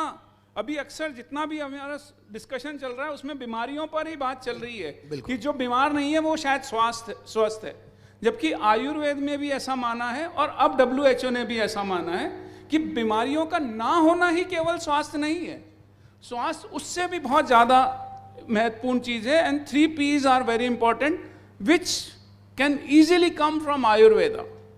3 P's जिसके लिए कि मैं आज खास तौर पे आया भी हूँ। पहला है प्रोमोटिव हेल्थ, जिसकी केवल आयुर्वेद बात करता है। पूरी दुनिया पीछे सोच रही है, मशक्कत कर रही है कि हम प्रोमोटिव हेल्थ को लार्ज स्केल पर कैसे इंश्योर करें। आयुर्वेद में केवल उसका जवाब है। दूसरा है प्रिवेंटिव हेल्थ। प्रिवेंटिव हेल्थ एक ऐसा पॉइंट है जहाँ पर सारे लोग, सारी पद्धतियाँ मिलकर, चाहे आयुर्वेद में कुछ प्रिवेंटिव एलिमेंट्स हैं, एलोपैथी में भी बहुत सारे वैक्सीनेशन है, कुछ मेथड्स हैं जो आयुर्वेद और एलोपैथ, होम्योपैथ सबके कॉमन है। For example hand washing before critical times with soap and water. तो वो ऐसे पॉइंट्स हैं जो कि प्रिवेंटिव एलिमेंट्स हैं। थर्ड इज प्रोटेक्शन, कि हम कैसे प्रोटेक्ट करें हेल्थ को। तो ये 3 बहुत महत्वपूर्ण पॉइंट हैं जहाँ पर कि हम सारी पद्धतियाँ मिलकर एक दूसरे को कॉम्प्लीमेंट कर सकती हैं। और ये जो आरोग्यम का जो विजन है और जो मेरी सर से भी बात हुई, जो सपना है वो बड़ा है। हम बीमारियों से ज़्यादा स्वास्थ्य पर फोकस करें, क्योंकि आयुर्वेद तो वैसे भी स्वास्थ्य प्रधान पद्धति है। चिकित्सा के लिए हम लोग कॉम्पीट कर सकते हैं, कॉम्प्लीमेंट कर सकते हैं। They are points where allopathy will may be competing, but they are many points where allopathy and Ayurveda both are complementary to each other. तो ये तो ऑलरेडी बना है। पर मेरा जो सुझाव है आपसे भी कि अगर आप इस बात को हाईलाइट कर सकें कि जो जवाब है इन 3 P का, वो केवल आयुर्वेद में है। बिल्कुल सर, और इसमें मैं मानता हूं कि एलोपैथी को भी अपनी भूमिका निभानी चाहिए कि वो जब कोई मरीज वहां पर पहुंचे तो इलाज के साथ बताए कि भाई इसका तो ट्रीटमेंट हम कर रहे हैं, लेकिन आप इन 3 P की तरफ ज़रा और ध्यान दीजिए तो हमारे पास आने की ज़रूरत नहीं पड़ेगी। प्रोफेसर गोविंद शुक्ला जी, सर, क्योंकि 3 चीज़ें बहुत महत्वपूर्ण हैं, क्योंकि आप आयुर्वेद विश्वविद्यालय से कनेक्ट हैं सर। एक शिक्षा, एक चिकित्सा और तीसरा अनुसंधान। मैं मानता हूं कि अनुसंधान के आधार पर ही शिक्षा और चिकित्सा है। तो हमारे जो विश्वविद्यालय हैं, आयुर्वेद विश्वविद्यालय देश भर के अंदर जो हैं, क्या वो अनुसंधान की दिशा में आगे बढ़ रहे हैं? क्या वो नए अनुसंधान कर रहे हैं कि भाई ये बीमारी आ गई है, इसमें आयुर्वेद की क्या भूमिका हो सकती है, कैसे हम एलोपैथी को कंपीट करते हुए उस रिसर्च को सर्कुलेट करें? हम रिसर्च पर ध्यान देते हैं क्या सर? जैसा कि अभी आयुर्वेद के विषय में बताया कि टाइम टेस्टेड साइंस है, बड़े लंबे अंतराल से चला हुआ विज्ञान है। इस देश का स्वास्थ्य को लेकर के, और कैसा स्वास्थ्य, 100 वर्ष तक स्वस्थ रखने वाला स्वास्थ्य, ऐसा जो विज्ञान है हमारे देश के ऋषियों की साइंटिफिक अप्रोच है, और इसके अंदर निरंतर एक शोध का कार्य चला है। जब आयुर्वेद की हम टीचिंग मेथोडोलॉजी को देखते हैं तो वहाँ पर स्टडी के साथ में वहाँ पर परतंत्रावलोकनम भी है। परतंत्रावलोकनम का मतलब इंटरडिसिप्लिनरी वर्क। हमको दूसरी साइंस को लेकर के काम करना ही होगा और करना चाहिए, ऐसा निर्देश प्रारंभ से है। अभी जैसे आपने विश्वविद्यालयों की बात की, तो पूरे देश भर के अंदर मैं समझता हूँ कि 6 विश्वविद्यालय अभी एग्जिस्टिंग में हैं, और 6 विश्वविद्यालयों में जोधपुर विश्वविद्यालय और श्री कृष्ण आयुर्वेद आयुष विश्वविद्यालय, ये पूरा समग्र हमारी आयुष की चिकित्सा पद्धतियों को लेकर के काम कर रहे हैं। निश्चित रूप से आयुर्वेद के संदर्भ में शिक्षा का जो बात है, अभी पवन जी ने कहा कि मैं कह रहा हूँ कि मैं जितना बोलने वाला था सारा आयुर्वेद का 50% विषय पवन जी बोल गए, और उन्होंने कहीं से कोई शिक्षा नहीं ली थी। लेकिन ये आयुर्वेद की शिक्षा हमारे जनमानस में व्याप्त है। अभी सिद्धांतों की जो बात की, गुरुजी ने बात की सिद्धांतों की कि 100 साल तक जीना, तो ये आयुर्वेद का बड़ा अकाट्य सिद्धांत है। आचार्य चरक में लिखा ना साहब कि 60 सहस्राणी रात्रिणाम हित भोजनात्। यदि अपने शरीर को आप कचरे के डिब्बे की तरह ना सोच करके मुझे क्या खाना चाहिए क्या नहीं खाना चाहिए, इस पर भी आप ध्यान दे लेंगे, तो 36,000 रात्रियां, मतलब आप 100 साल तक जी सकते हैं। यह आयुर्वेद की ब्यूटी है। आज के परिप्रेक्ष्य में जैसा हम बाहर चाहते हैं, वो सारा का सारा विषय महाविद्यालयों में, विश्वविद्यालयों में संकलित है। विश्वविद्यालयों से माध्यम से या एफिलिएटेड कॉलेजेस के माध्यम से कैसा हम प्रोडक्ट देना चाहते हैं। तो आयुर्वेद को लेकर के आज के परिप्रेक्ष्य में समसामयिक शोध होते रहे हैं, आज भी शोध की आवश्यकता है। और विश्वविद्यालयों में ही नहीं, विश्वविद्यालयों में शोध के कार्य चल रहे हैं, किस स्तर से चल रहे हैं, कितना चल रहे हैं, अलग अलग विश्वविद्यालय के अलग अलग परिकल्पना हो सकती है। लेकिन आप ये देखिए कि पिछले वर्षों में आयुष मंत्रालय की पहल से देश भर के 9 शीर्षस्थ केंद्रों, IIT हैं, medical, all India medical sciences के हैं, एम्स हैं, एम्स दिल्ली के अंदर, एम्स जोधपुर के अंदर, एम्स भोपाल के अंदर, एम्स ऋषिकेश के अंदर। जो इंटीग्रेशन की बात है, इंटीग्रेशन का मतलब हम इंक्लूजन नहीं कर रहे हैं, हम उसको समावेश कर रहे हैं कि हमारे पास में जो शक्ति है आपके पास में, उसको लेकर के सामने जो रोगी है उस रोगी को सेंट्रलाइज करके, उसको केंद्रित करके फिर हम कैसे बेटर उसको हेल्थ दे सकते हैं। तो पूरे देश के अंदर आज आप जोधपुर की बात करते हैं तो IIT के साथ में हमारा टेक्नोलॉजी को लेकर के पूरा एक वर्क चल रहा है। ICMR के साथ हमारा जो MOU है, हमारा एम्स जोधपुर के साथ MOU है, तो अभी IIT के साथ में ये हमें देखना होगा कि आयुर्वेद के सिद्धांतों को कैसे टेक्नोलॉजी को यूज करते, कैसे हम उसको सुगम बना सकते हैं। आप देखिए कि अभी एक वर्क चल रहा है कि जब हम ब्लड शुगर का टेस्ट कर रहे हैं तो ब्लड ले रहे हैं, लेकिन एक डिवाइस हम तैयार कर रहे हैं डायबिटीज के पूर्व रूपों के आधार पर। दोरबल्लम, दोरगंधम, एक विशेष प्रकार की स्मेल डायबिटीज के रोगी में होती है। तो IIT जोधपुर ऐसे रोगियों को लेकर के, उसकी स्मेल को लेकर के वो उसके मुंह में उस डिवाइस को देंगे और वहाँ से उसके ब्लड शुगर की जांच होगी। तो ऐसा जो शोध है वो आज की आवश्यकता है। इस प्रकार के बहुत सारे शोध हैं, अलग अलग प्रकल्प में टेक्नोलॉजी को लेकर के वो सब काम कर रहे हैं। सर बजट का इशू तो नहीं है ना, क्योंकि सुबीर सर साथ हैं? नहीं, बजट का इशू ऐसा है, भारत सरकार इन प्रकल्पों के लिए एक्स्ट्रा जो हमारे है काफ़ी, इसमें हमको बजट की प्राप्ति है। अब हमें मिलकर के इंटीग्रेशन में सबको साथ मिलकर के, सबकी भूमिका के साथ में रोगी को केंद्रित करके कैसे हम शोध कार्य को जो रोगी के हित में हो वहाँ तक हमें जाना होगा। ठीक है। प्रोफेसर MK आसेरी सर, एक उदाहरण के साथ शुरू करते हैं। कोरोना आया, एपिडेमिक रहा, दुनिया भर के अंदर करोड़ों लोगों की जान गई, अफसोस हुआ। देश ने बहुत तेजी से रिकवर किया। राजस्थान तो ऐसा था जो रोल मॉडल बना उस दौर में। तो क्या ये इस वजह से कि हमारी दिनचर्या में हम चाहते हुए ना चाहते हुए आयुर्वेद को अपनाते हैं, घरों में दादी हैं, माँ हैं, वो ना चाहते हुए कुछ ऐसी चीज़ें करती हैं जो हमें लगता है कि शायद ये चलिए ठीक है कर लेते हैं, लेकिन वो आयुर्वेद से जुड़ी है। क्या कोविड में भी हम इसलिए इतनी जल्दी सर्वाइव कर पाए या उसको जल्दी से बीट कर पाए? आपको लगता है ऐसा? बिल्कुल सही कहा आपने। सबसे पहले तो आपने जैसे कहा तो क्या मेडिकल एलोपैथी और आयुर्वेद साथ आ सकते हैं, तो मेरे ख्याल से इस मंच में साथ ही बैठे हैं। बिल्कुल सर। इसको हम शुरुआत कह सकते हैं। और अक्सर मैं आयुर्वेद विश्वविद्यालय के गोविंद जी से कहता रहता हूँ कि हम साथ मिलके करेंगे, इंटीग्रेटेड। हमारा भी चाहते हैं कि एक मारवाड़ एलोपैथी विश्वविद्यालय है, उसका आयुर्वेद विश्वविद्यालय से एक MOU हो। हम सब इसीलिए बैठे हैं कि भारत का नागरिक स्वस्थ हो। बिल्कुल।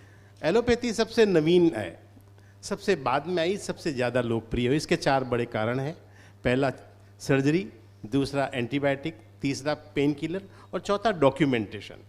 एलोपैथी में आप कोई भी देख लीजिए, कोई भी शोध है, कोई भी हर गोली भी खरीदेंगे उसके ऊपर पूरा विवरण होता है, उसके साइड इफ़ेक्ट होते हैं, कब लेना कैसे। ये डॉक्यूमेंटेशन की वजह से बहुत आगे आई, लेकिन आज प्रॉब्लम में भी है because of over use of drugs. जैसे हमारे माननीय प्रधानमंत्री जी ने भी कहा कि इतनी ज़्यादा एंटीबायोटिक ली, हर 3 महीने में एक नई एंटीबायोटिक आती है, पुरानी रेजिस्टेंट हो जाती है। और दूसरा, हम कई बार सुनते हैं कि ज़रूरत नहीं होने के बावजूद भी सर्जरी कर दी, अनइंडिकेटेड सर्जरी। लेकिन अगर कोरोना की बात करें तो बिल्कुल हमारी जीवन पद्धति ने बहुत बड़ा लाभ दिया। एक भारत ही ऐसा देश था जहां अभिवादन हाथ जोड़ के किया जाता है, और कोरोना ने ये पहली बार सिखाया दुनिया को कि गले नहीं मिलना है, आप किसी का अभिवादन आते या जाते तो नमस्कार करके करें। और कोरोना छूने से फैलता था, ये पहली बार दुनिया ने देखा कि हाथ जोड़ के भी अभिवादन किया जा सकता है और उससे हम सब स्वस्थ रह सकते हैं। ये बहुत बड़ा अचीवमेंट था। इसके अलावा इम्यूनिटी बूस्टर, कोरोना एक वायरल डिजीज है, वायरस होता है जिसमें अगर किसी की इम्यूनिटी है होती है अच्छी, उसको कोरोना हो भी गया तो बहुत ज़्यादा नहीं है, उसकी सांस की प्रॉब्लम नहीं है, उसको बढ़ती लेना नहीं। जो काढ़ा है उसके अंदर मैंने भी पिया, आयुर्वेद विश्वविद्यालय जोधपुर ने भी काफ़ी बांटा, पूरे हिंदुस्तान में बांटा गया, कई स्वयंसेवी संस्थाओं ने भी बांटा। अब इसका कितना रोल है, इसका डॉक्यूमेंटेशन शायद शुक्ला साहब बेहतर ढंग से बता सकते हैं, लेकिन इसे में डॉक्यूमेंटेशन करेंगे तो दुनिया इसे मानेगी। लेकिन ये निश्चित रूप से है कि उस काढ़े से या इस हमारी पद्धति से कोरोना के मरीजों को लाभ हुआ। कोरोना का नहीं, कोई भी वायरल, आज जो भी जुकाम है वो सब इसके वेरिएंट है। ये जीवन पद्धति अपनाएं तो लाभ होगा। और मैं अक्सर इस बात की चर्चा करता हूं कि मेडिकल एजुकेशन में एक सब्जेक्ट डाला जाए जिसका नाम हो लाइफस्टाइल साइंस। अभी तक नहीं है। मेडिकल जो भी एलोपैथी है वो हमेशा बीमारी के बाद की बताती है, प्रिवेंटिव एंड सोशल मेडिसिन है, लेकिन उतना नहीं है। तो कैसे जिया जाए इसमें हमें काम करना होगा। और मुझे लगता है ये एक इंटीग्रेशन का एक महत्वपूर्ण भाग होगा कि लाइफस्टाइल साइंस जो मेडिकल एजुकेशन में इंक्लूड की जाए, और कोरोना ने ये हमको बताया है। बिल्कुल सर, सुबीर सर, क्योंकि आप इस पैनल के भी केंद्र बिंदु हैं, आयुष के भी केंद्र बिंदु हैं, और मैं कहता हूं आप सेना अध्यक्ष हैं इस डिपार्टमेंट के। आप जो कहेंगे बाकी जितने वो करेंगे। और आचार्य सर, क्योंकि मीडिया और खासकर फर्स्ट इंडिया वो सेतु की भूमिका निभाता है, इस पैनल के अंदर भी हम उस सेतु की भूमिका निभा रहे हैं जिससे कि इंटीग्रेट सब हो जाए। तो सुबीर सर, क्या ये संभव है कि हम देखें कि एक मरीज एक ही वक्त में एक बीमारी के लिए 5 पद्धतियों के साथ परामर्श कर रहे हैं ताकि वो बेहतर इलाज ले सके, जल्द स्वस्थ हो सके? क्या हम इस दिशा में आगे बढ़ सकते हैं? धन्यवाद। सबसे पहले मैं फर्स्ट इंडिया चैनल का धन्यवाद ज्ञापित करना चाहता हूं कि आपने इस समग्र विषय पर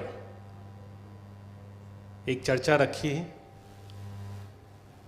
मेरा मानना है कि आयुष विभाग के लिए भारत का ये सबसे स्वर्णिम काल है। कारण मेरा दिल्ली आना जाना होता है फंड के सिलसिले में, राष्ट्रीय आयुष मिशन के लिए।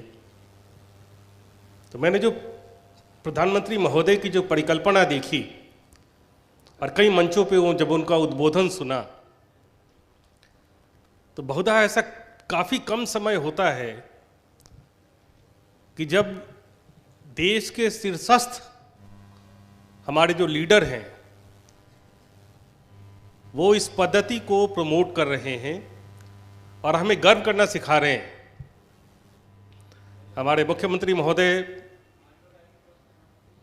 लगातार इसकी मॉनिटरिंग कर रहे हैं, हमारे उप मुख्यमंत्री महोदय। और जब मैं देख रहा हूँ, मैं एक जन आउटसाइडर देखता हूँ, जब मैं सारी विधाओं को देखता हूँ, चाहे वो आयुर्वेद हो, चाहे होम्योपैथी हो, चाहे यूनानी हो, चाहे सिद्धा हो, चाहे योगा हो, अभी हमारे 720 हमारे प्रोफेशनल्स हैं विभिन्न एलोपैथी संस्थान में बैठ रहे हैं। ये बात सही है कि मेडिकल एंड हेल्थ डिपार्टमेंट, उनका बजट आयुष के मुकाबले कई गुना ज़्यादा है, लेकिन ये बात भी सार्वभौमिक सत्य है कि कई बीमारियों में जो हमारा आयुर्वेद है वो अत्यंत लाभकारी है, जिसका एलोपैथी में कोई इलाज नहीं है। कई बीमारियों में हमारे जो होम्योपैथी की मेडिसिन है, जो इनका सॉल्ट को बैलेंस करने का शरीर में, उनके जो पोटेंसी वाली मेडिसिन है उसका कोई तोड़ नहीं है। यूनानी में जो हिजामा थेरेपी है, कपिंग थेरेपी जिसको कहते हैं, आपकी कोई न्यूरल डिजीज़ हो जाए, मस्कुलर ट्रॉफी जो हो जाए, या मस्कुलर कोई मोटर न्यूरॉन डिजीज़ हो जाए, उसमें हिजामा के अलावा और कोई उपाय ही नहीं। हमारा उद्देश्य एज एन आउटसाइड, जब मैं देखा, मैं जब इस डिपार्टमेंट में आया, पेशे से मैं इंजीनियर हूँ, तो मेरे लिए सारी विधाएं, मेरा तो एक ही है कि जब मरीज किसी संस्थान में आए तो स्वास्थ्य लाभ लेकर जाए। पद्धति चाहे कोई भी हो, चाहे वो एंटीबायोटिक्स लेके जाए, या त्रिफला चूर्ण लेके जाए, या R1 इन्फ्लेमेशन जो मैडम ने दिया था कल मुझे, उसको लेके जाए, या कपिंग थेरेपी करके जाए। अगर मरीज को स्वास्थ्य लाभ होता है एक मंच पे, एक छत के नीचे, तो ये सबसे हमारे लिए सबसे आइडियल स्थिति है। यूटोपिया बोलते हैं इसको, आदर्श स्थिति। खास करके कोरोना के उपरांत, कोरोना के पूर्व और कोरोना के उपरांत एक पूरा स्टार्क चेंज आया है लोगों की मेंटालिटी में। एकाएक लोग इस पद्धति को, इस विधा को, आयुष की विधा को एक इफेक्टिव विधा मानने लगे हैं। और मैंने स्वयं जब अंकित किया इसको, मैंने स्वयं जब इसको अंगीकार किया इस विधा को, तब मुझे महसूस हुआ कि इसके जो सॉल्ट हैं या इसकी जो हर्ब्स हैं, इसका शरीर पे कितना अच्छा इफेक्ट होता है। मैं अभी इनसे कह रहा था कि आपने भारत की जो PSU कंपनी है IMPCL, उसकी एक मेडिसिन है फल त्रिकादी क्वाथ। 15 दिन से मैं लगातार 29 तारीख से, दिसंबर से 13 तारीख तक मैं लगातार सेट्रोजिन, मॉन्टेयर LC, एजिथ्रोमाइसिन, एक्ोलेट P, दुनिया भर की मेडिसिन और पेन किलर लेके मैं थक गया। फिर मुझे एक ध्यान आया कि IMPCL के हमारे पास फल त्रिकादी क्वाथ है। 13 तारीख की शाम को थोड़ा लिया और 14 तारीख को सुबह में मैंने उसको उबाला पहले और उसको लिया, और शाम होते होते मेरी शरीर की सारी अशुद्धि बाहर आ गई। और 2 दिवस में मुझे इतना लाभ हुआ स्वयं की, मैं ये एग्जाम्पल स्वयं दे रहा हूँ, इसलिए दे रहा हूँ कि हमारे आयुर्वेद में संकल्पित कई ऐसे हर्ब्स हैं, कई ऐसे रसायन हैं जिससे हमारे शरीर में जो अशुद्धि का विरेचन हो जाता है। हम गाड़ी की सर्विसिंग तो कराते हैं, जैसे ही 10,000 किलोमीटर पे क्लिक करता है हमारा गाड़ी, हम जाते हैं वहाँ से, वर्कशॉप से फ़ोन भी आ जाता है। लेकिन जहाँ ये बात आती है शरीर की अशुद्धि के निवारण के लिए, तो हम विरेचन पद्धति को भूल चुके हैं जो पंचकर्म में है। जो विरेचन अगर हम करें साल में एक बार, ऋतु भी निर्धारित है इसके लिए, और मैंने इस बार किया है। मैं खुद काफ़ी ओवरवेट हूँ, लेकिन जब से मैंने इस पद्धति को अपनाया, मुझे एक इतना अच्छा वेलबींग लगता है। सुबह सुबह योगा करता हूँ मैं, और ये इस पद्धति को अपने अपनी अंगीकृत किया है, तो मेरा निवेदन है जितने भी लोगों से ये मंच है, मैं कोशिश भी करूंगा, मैं प्रमुख सचिव medical and health department Gayatri madam से भी लगातार संपर्क में हूँ। आज भी वो लोग आने वाले थे लेकिन कुछ कारण से वो उपस्थित नहीं हो पाए, लेकिन वो भी इस बात को लेकर संकल्पित हैं कि एक ही छत के भीतर हम सारे जो मेडिसिन की विधा है इसको हम अंगीकृत करें, इसको हम सारे मेडिसिन सारे विधा एक दूसरे को कॉम्प्लीमेंट करें, ताकि मरीज को अंतिम रूप से एक वेलबींग का आभास हो सके।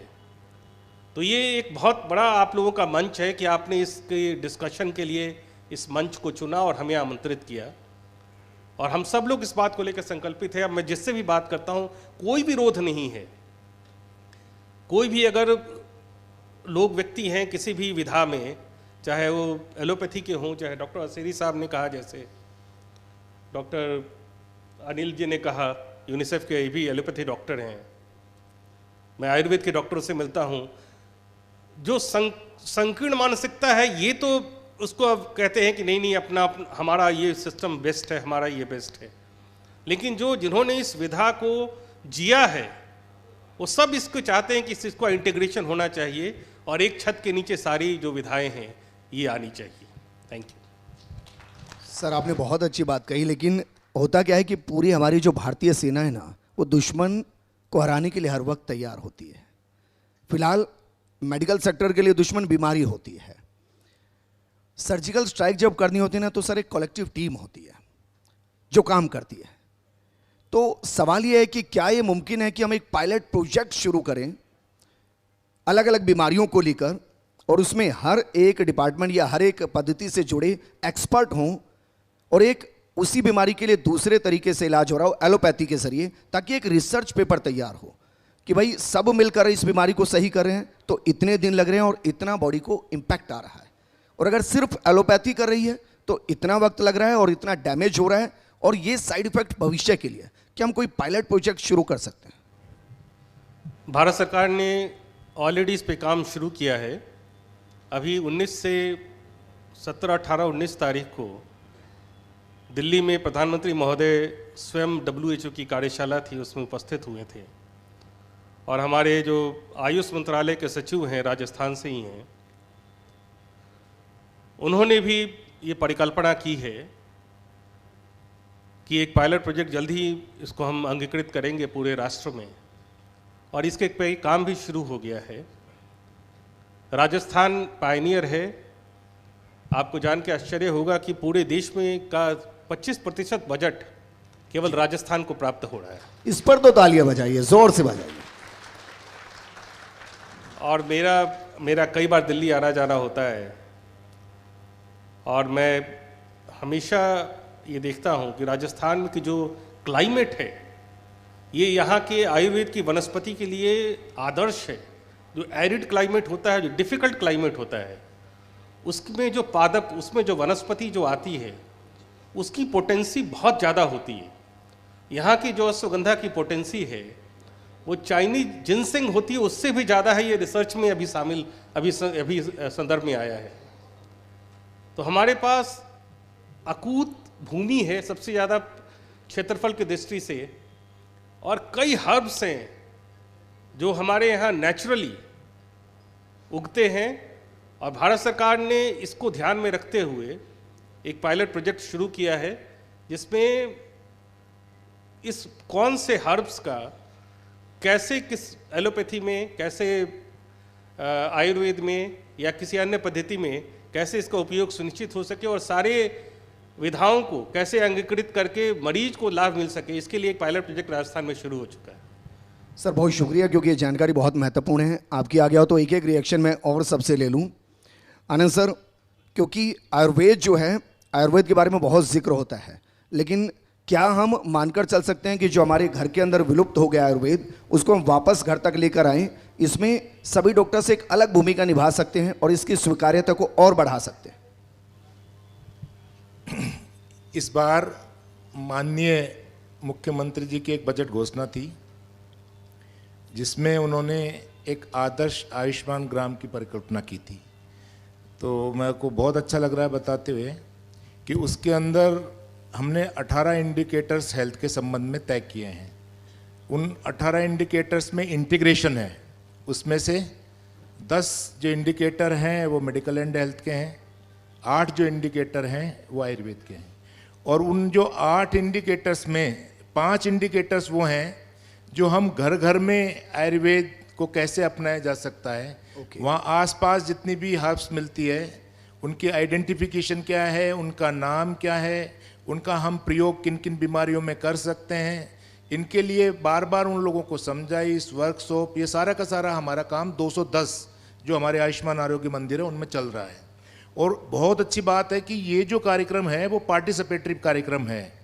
वहाँ पर कभी भी शायद दुनिया में ऐसा एग्जाम्पल नहीं मिलेगा कि हमने इस कार्यक्रम में उसी गांव के जो बच्चे हैं, बच्चियां हैं, उनको मतलब आयुर्वेद के लिए आयुष सखी, आयुष मित्र इस नाम से उनको पहचान दी है और उनको छोटी छोटी ट्रेनिंग्स के माध्यम से वहाँ की सारी चीज़ों के बारे में बता रहे हैं ताकि वो घर घर में उसको पहुँचा सके। और अभी इस बार 210 है, आने वाले टाइम में हमारे सेक्रेटरी सर का कहना है कि और इनको आगे नीचे तक और ज़्यादा विस्तारित कर दें, तो वो जो हम चीज़ जिनकी परंपराएं, जिनकी हमारे ज्ञान की श्रृंखलाएं कहीं बीच में बाधित हुई है वापस से जुड़ जाएं और हम हमारे छोटी मोटी दिक्कतों का वहीं स्थानीय स्तर पर समाधान कर लें। ये हमारी सरकार की ओर से और विभाग की ओर से किया जा रहा है। ठीक है मनीषा मैम, क्योंकि जो आंकड़ा था उसमें 4000 के आसपास आयुर्वेदिक सेंटर हैं और 500 के आसपास होम्योपैथिक सेंटर, तो मैम दौड़ में तो बहुत पीछे हैं। अगले 10 साल में हम कहाँ देख रहे हैं होम्योपैथी को, और इसके लिए प्रशासन से हम क्या मांग सकते हैं कि भाई ये और हो तो 10 साल में हम पैरेलली आकर खड़े हो जाएं? वीरेंद्र जी, बहुत अच्छा क्वेश्चन पूछा आपने। हमने सर के सानिध्य में प्रपोज़ल भी भेजा है जो विज़न 2047 है। उसमें हमने अलग अलग फेजेस के अंदर हमारे डिपार्टमेंट की तरफ से चिकित्सालय, क्योंकि हमारे चिकित्सालय बहुत कम है, आयुर्वेद का देखा जाए तो काफ़ी ज़्यादा है, चिकित्सालय खोलने के लिए हमने प्रपोज़ल भेजे हैं। और डिस्पेंसरीज खोलने के लिए भी अगर CSC PSC पे हमारी खुल जाती है तो इस सेतु की तरह काम करेगा, बहुत अच्छा रहेगा। और यहाँ पे रिसर्च की भी बहुत ज़्यादा ज़रूरत है। अगर भारत को देखा जाए तो भारत के अंदर टोटल 3,45,000 के आसपास लोग डॉक्टर होम्योपैथी के रजिस्टर हैं। और राजस्थान का जहाँ तक बात करें तो 10,000 के आसपास लोग रजिस्टर हैं, जो लेकिन गवर्नमेंट सेक्टर में केवल 575 ही हैं। तो रिक्वायरमेंट तो बहुत ज़्यादा है क्योंकि बेरोजगारी भी बहुत है। और जैसा कि सरकार का एक बेरोजगार मेला लगाने का प्रोविज़न चल रहा है, तो सर से भी हमारी रिक्वेस्ट है कि सर हमारे और पद आएँ और हम और ज़्यादा आगे बढ़े और आगे बढ़े और होम्योपैथी का ज़्यादा प्रचार प्रसार हो। और रिसर्च की भी बहुत ज़्यादा ज़रूरत है। अभी अगर मैं अभी की बात करूं तो इस सरकार में हमारा एक 100 डेज़ का प्रोग्राम था। उसमें हमने एक रैंडम क्लिनिकल ट्रायल किया था गवर्नमेंट की तरफ से। पहला ट्रायल था हमारा जिसमें हमने DUB और पाइल्स के ऊपर एक पायलट प्रोजेक्ट किया था। उसमें हमारी एफिकेसी 84% आई 100 डेज़ में। तो हम चाहते हैं कि एक रिसर्च इस तरह का यूनिट हमारी खुल जाए सर के आशीर्वाद से, तो हम इसमें और ज़्यादा काम कर पाएंगे।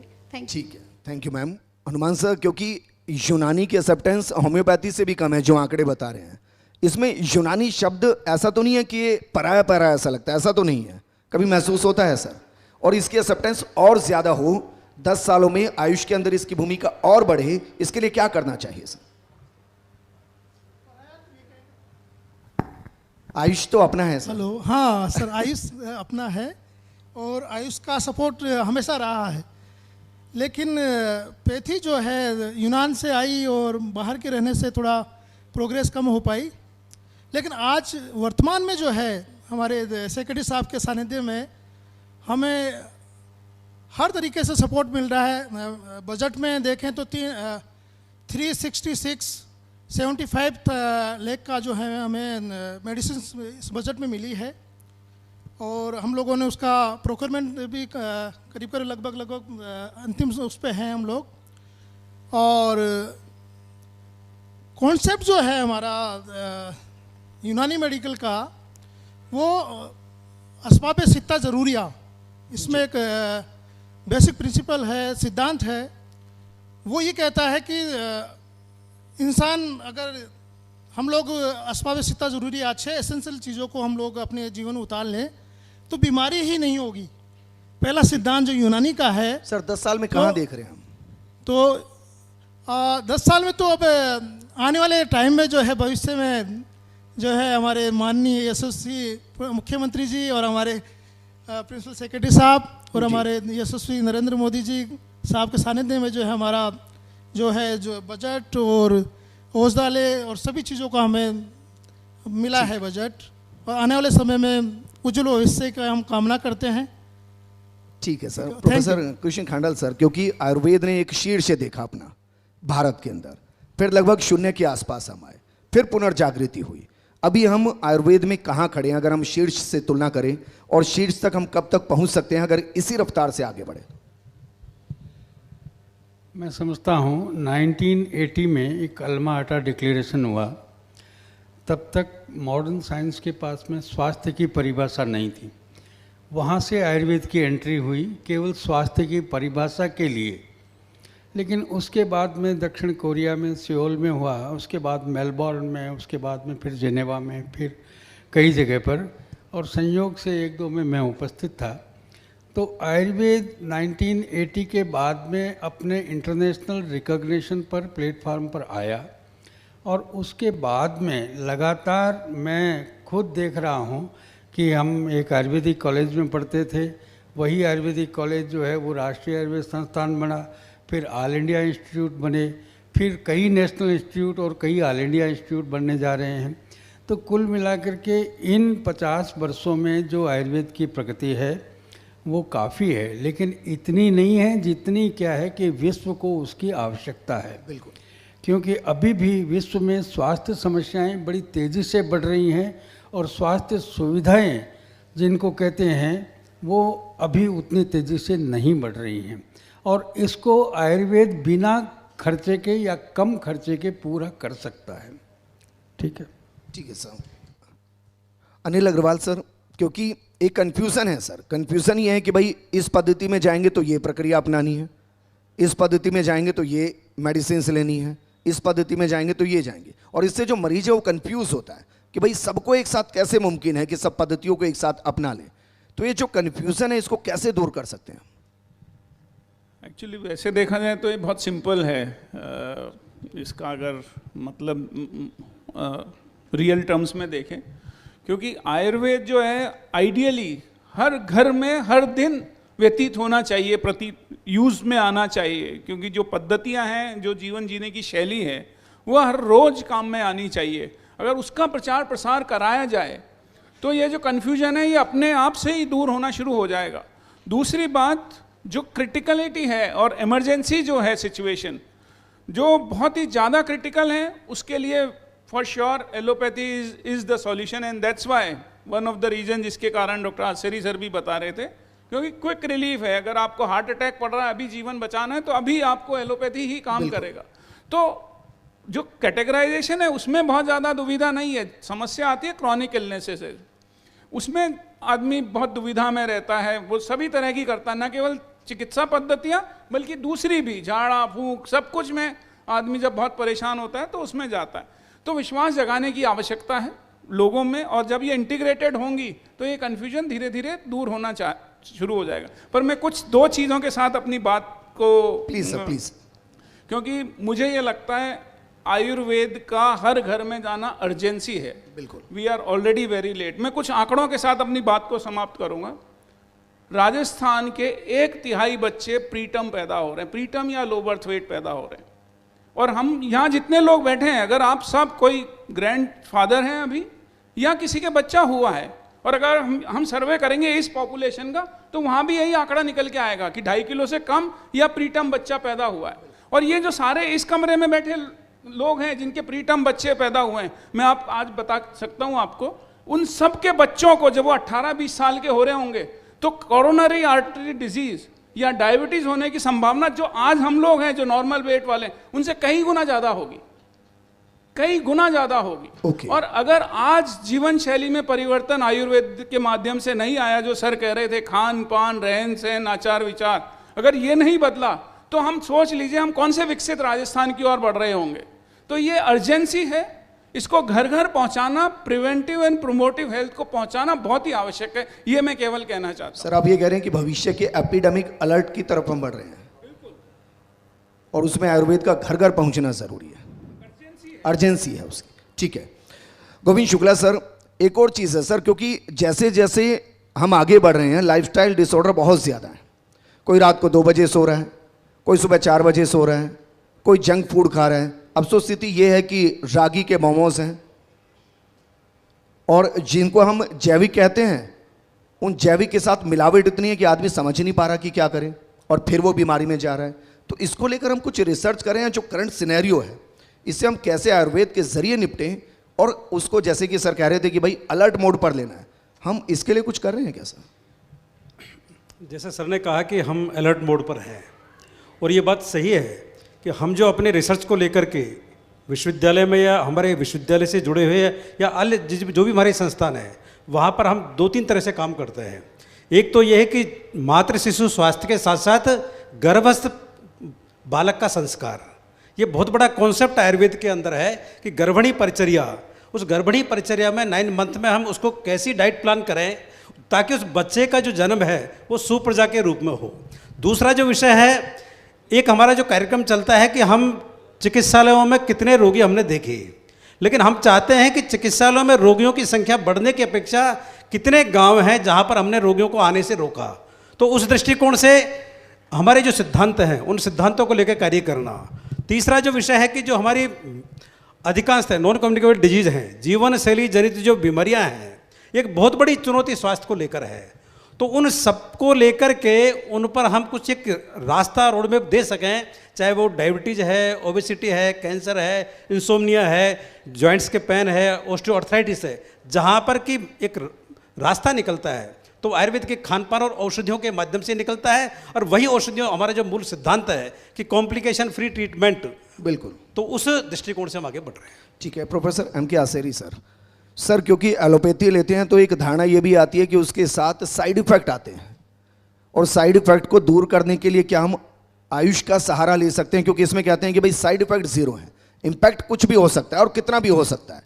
तो हम उस दिशा में भी तो कोलैबोरेशन कर सकते हैं कि भाई हम सपोज कीजिए थायराइड की मेडिसिन दे रहे हैं, फ्यूचर में इसका ये साइड इफेक्ट होगा, इस साइड इफेक्ट के लिए आयुर्वेद में या होम्योपैथी में हम इसको अगर इसके साथ कनेक्ट कर दें तो उस साइड इफेक्ट को खत्म कर दिया जाएगा। क्या ये नहीं हो सकता? बिल्कुल हो सकता है। एलोपैथी की जो भी दवाई लेते हैं हम, उसके ऊपर मेंशन होता है ये इसका साइड इफेक्ट होता है, उस साइड इफेक्ट के दूर करने की एक दूसरी गोली होती है, उसका भी साइड इफेक्ट होता है। ये मेंशन है, कोई नई बात या छुपी हुई बात नहीं है। लेकिन मैं आपको उदाहरण देता हूँ, जैसे पेन किलर या एंटीबायोटिक दी, एक से गैस्ट्रिक अपसेट होता है, एसिडिटी होती है। हम इसमें आयुर्वेद का बड़ा इजीली सहारा ले सकते हैं। वो हमें ये भी गाइड कर सकते हैं कि हमारे घर में ऐसे बहुत से पदार्थ हैं वो लें, इस एलोपैथी की मेडिसिन के साथ के एसिडिटी नहीं होगी। ये हम अभी जैसे सभी कह रहे हैं जीवन पद्धति, तो ये हम आयुर्वेद का बड़ा मूल है ये जीवन पद्धति। अगर हम एलोपैथी के साथ वो लिखने वाला डॉक्टर ये बताए कि इससे ये प्रॉब्लम होगी, आप ये खाइए, दही खाइए या ठंडा दूध पीजिए तो आपको एसिडिटी नहीं होगी, इसमें आयुर्वेद का बहुत बड़ा योगदान होगा। दूसरा, ऐसी बहुत सारी बीमारी। मेरा सवाल ये कि कह रहे हैं कि भाई अब अगर आप एलोपैथी ले रहे हैं तो होम्योपैथी मत लीजिएगा। नहीं, ये गलत है, ये ले सकते हैं, ले सकते हैं, बिल्कुल, क्यों नहीं ले सकते हैं। मैं आपको इसी का एग्जांपल मैं इसीलिए कर रहा हूँ क्योंकि लोग कहते हैं कि भाई एलोपैथी पे जा रहे हैं तो होम्योपैथी पे मत जाइए, होम्योपैथी पे जा रहे हैं तो आप यूनानी पे मत जाइए, सबको साथ लेकर चल सकते हैं। मेरे होम्योपैथी चिकित्सक से बात भी हुई थी, उन्होंने कहा इमीडिएट आप होम्योपैथी मेडिसिन चाहिए, इमीडिएट रिलीफ के लिए आप 2-3 दिन एलोपैथी की मेडिसिन ले लीजिए, फिर इसको आप बंद कर देना। ये बिल्कुल, ये होम्योपैथी के चिकित्सक से मेरी वार्तालाप हुई, उन्होंने कहा। और ऐसी बहुत सारी बीमारियां जिसमें एलोपैथी में इलाज नहीं है, जैसे हाइपरटेंशन, डायबिटीज, ओबेसिटी, वो हम ये चाहेंगे कि हम हमारी दवाई के साथ आयुर्वेदिक की या होम्योपैथी की मेडिसिन शुरू करें। धीरे धीरे अगर वो बीमारी ठीक होती है तो एलोपैथी की मेडिसिन विड्रॉ कर सकता है। एक इंटीग्रेटेड, जैसे आपने कही थी कि integrated allopathy plus Ayurvedic and homeopathy शुरू कर सकते हैं। ठीक है सर, क्योंकि ये एक खासियत है और इस पैनल को सबने कितने गौर से सुना है उसका ये उदाहरण भी है कि सर वहाँ से भी सवाल आए हैं, पैनल से बाहर से सवाल आ रहे हैं सर। अब आप में से जो भी इसका जवाब देना चाहें, क्योंकि इसमें मेंशन ही है कि पूछना किससे है। सवाल यह है कि आयुर्विज्ञान सूक्ष्म विज्ञान ही नहीं, प्राकृतिक गुण धर्म का ज्ञान है। क्या ट्रॉमा और सर्जरी पर शोध कार्य हो रहा है? यदि हां तो क्या स्टेटस है उसका?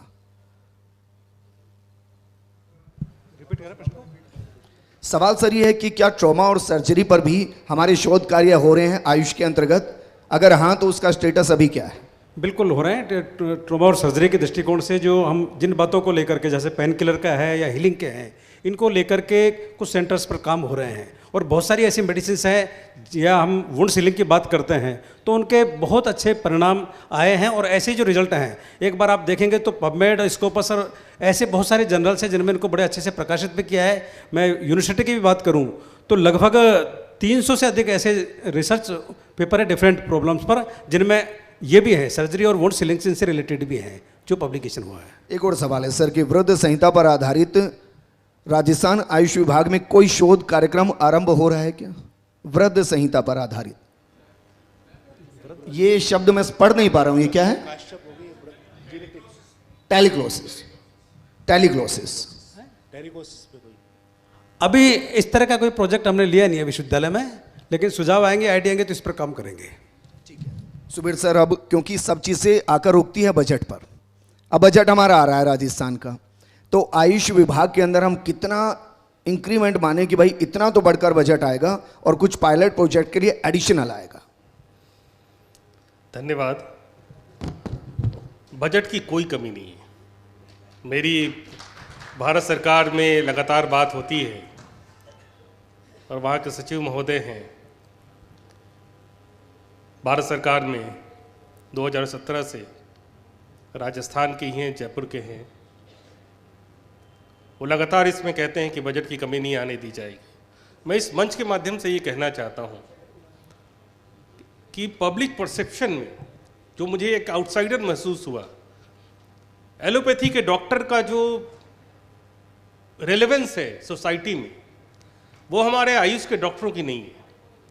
तो ये हमारा सबका दायित्व है, ये पब्लिक जो परसेप्शन है उसको चेंज करने के लिए ये बड़ा स्वर्णिम काल है आप लोगों के लिए।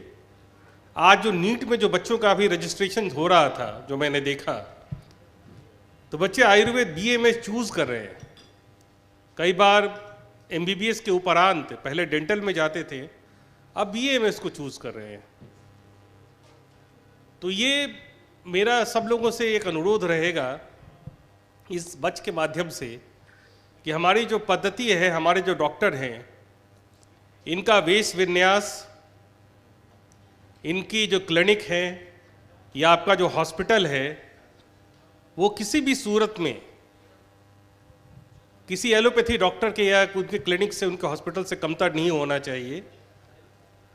और आप अपने आप को जैसा प्रचारित करेंगे या शो करेंगे, उसी तरह से पेशेंट आपको देखेगा भी। आप हमेशा क्लिनिक में रहें, चाहे हॉस्पिटल में रहें तो एप्रन पहन के रहें, स्टेथोस्कोप लगा के रहें, साफ सुथरे कपड़े पहन के रहें। वेश विन्यास आपका ऐसा होना चाहिए कि लगे कि बिल्कुल फिट फाट हमारे डॉक्टर साहब बैठे हुए हैं। दवाइयों की कोई कमी नहीं है, खूब सारी दवाइयाँ भारत सरकार ने आयुष मिशन के माध्यम से हम सप्लाई कर रहे हैं। ये ऐसा काल है, मैं हमेशा यही कहता हूँ, कभी कभी एक वर्ष आता है, एक युग आता है, तो ये आयुष के लिए एक स्वर्णिम युग है। प्रधानमंत्री महोदय के जो उनकी लीडरशिप है, उसके लिए उनको उनके जो परिकल्पना है उसको अंगीकृत करने के लिए राजस्थान एक टॉर्च बियरर बन सकता है, एक अग्रदृष्टा बन के हम इस पद्धति को लोग में प्रचारित करें और लोग एक बार इसके मुरीद हो जाएंगे, जैसे मैं मुरीद हो गया। जब मैं मुरीद हो सकता हूं तो आप क्यों नहीं। धन्यवाद सर, बहुत बहुत शुक्रिया। और आपने सही कहा कि भाई बजट की कमी नहीं होगी तो शोध भी होंगे, और शोध होंगे तो शिक्षा और चिकित्सा दोनों बढ़ेगी, और पांचों पद्धतियां अगर एलोपैथी के साथ मिल जाएगी तो फिर हम रोगों का संपूर्ण नाश कर पाएंगे। जो पैनल में डिस्कशन हुआ, मैं उसको कुछ लाइनों के साथ कंक्लूड कर रहा हूं। आयुर्वेद कहे विनाश दोषों का कर लो, योग कहे कि सांसों में जीवन भर लो, यूनान आपका मिजाज सुधारे और सिद्ध ऊर्जा जगाए, होम्योपैथी सामने से सामने या यूं कहें कि सामान से सामान ठीक कराए। ये पांचों पद्धति अगर एलोपैथी के साथ निभाए नाता तो यही होगी स्वस्थ जीवन की अमर गाथा, तो यही होगी स्वस्थ जीवन की अमर गाथा। नमस्कार। बहुत शुक्रिया विजेंद्र और साथ ही हमारे सभी पैनलिस्ट का बहुत शुक्रिया। देखिए आप भी समझ रहे होंगे कि जितनी देर तक ये डिस्कशन हुआ, अलग अलग सवाल और सार्थक ये चर्चा भी रही है और बिल्कुल ठीक है ना, बजट की यहाँ पर कमी है और एक स्वर्णिम काल है जैसा कि सुबीर जी ने कहा आयुष को लेकर। पांचों पद्धतियां हैं, पंच तत्व हैं, ये बेहद अहम है। लगातार आप सभी इसे लेकर काम कर रहे हैं। आम जन के बीच में भी ये पहुंच चुका है कि कितना फायदेमंद ये है, क्योंकि जब एलोपैथी या दूसरी चीज़ों में बहुत वक्त लगता है, इलाज नहीं होता है, तो हर किसी का ध्यान अब आयुर्वेद की तरफ जा रहा है। और ऐसे में इस तरह के कार्यक्रम, ये आयोजन, ये सार्थक चर्चा बहुत ही कह सकते हैं कि मददगार सभी के लिए साबित होगी। बहुत शुक्रिया आप सभी का। और अब मैं आमंत्रित करना चाहूंगी डॉक्टर आनंद शर्मा जी को वोट ऑफ थैंक्स के लिए, धन्यवाद ज्ञापित करने के लिए। डॉक्टर आनंद शर्मा जी, निदेशक, निदेशालय आयुर्वेद विभाग।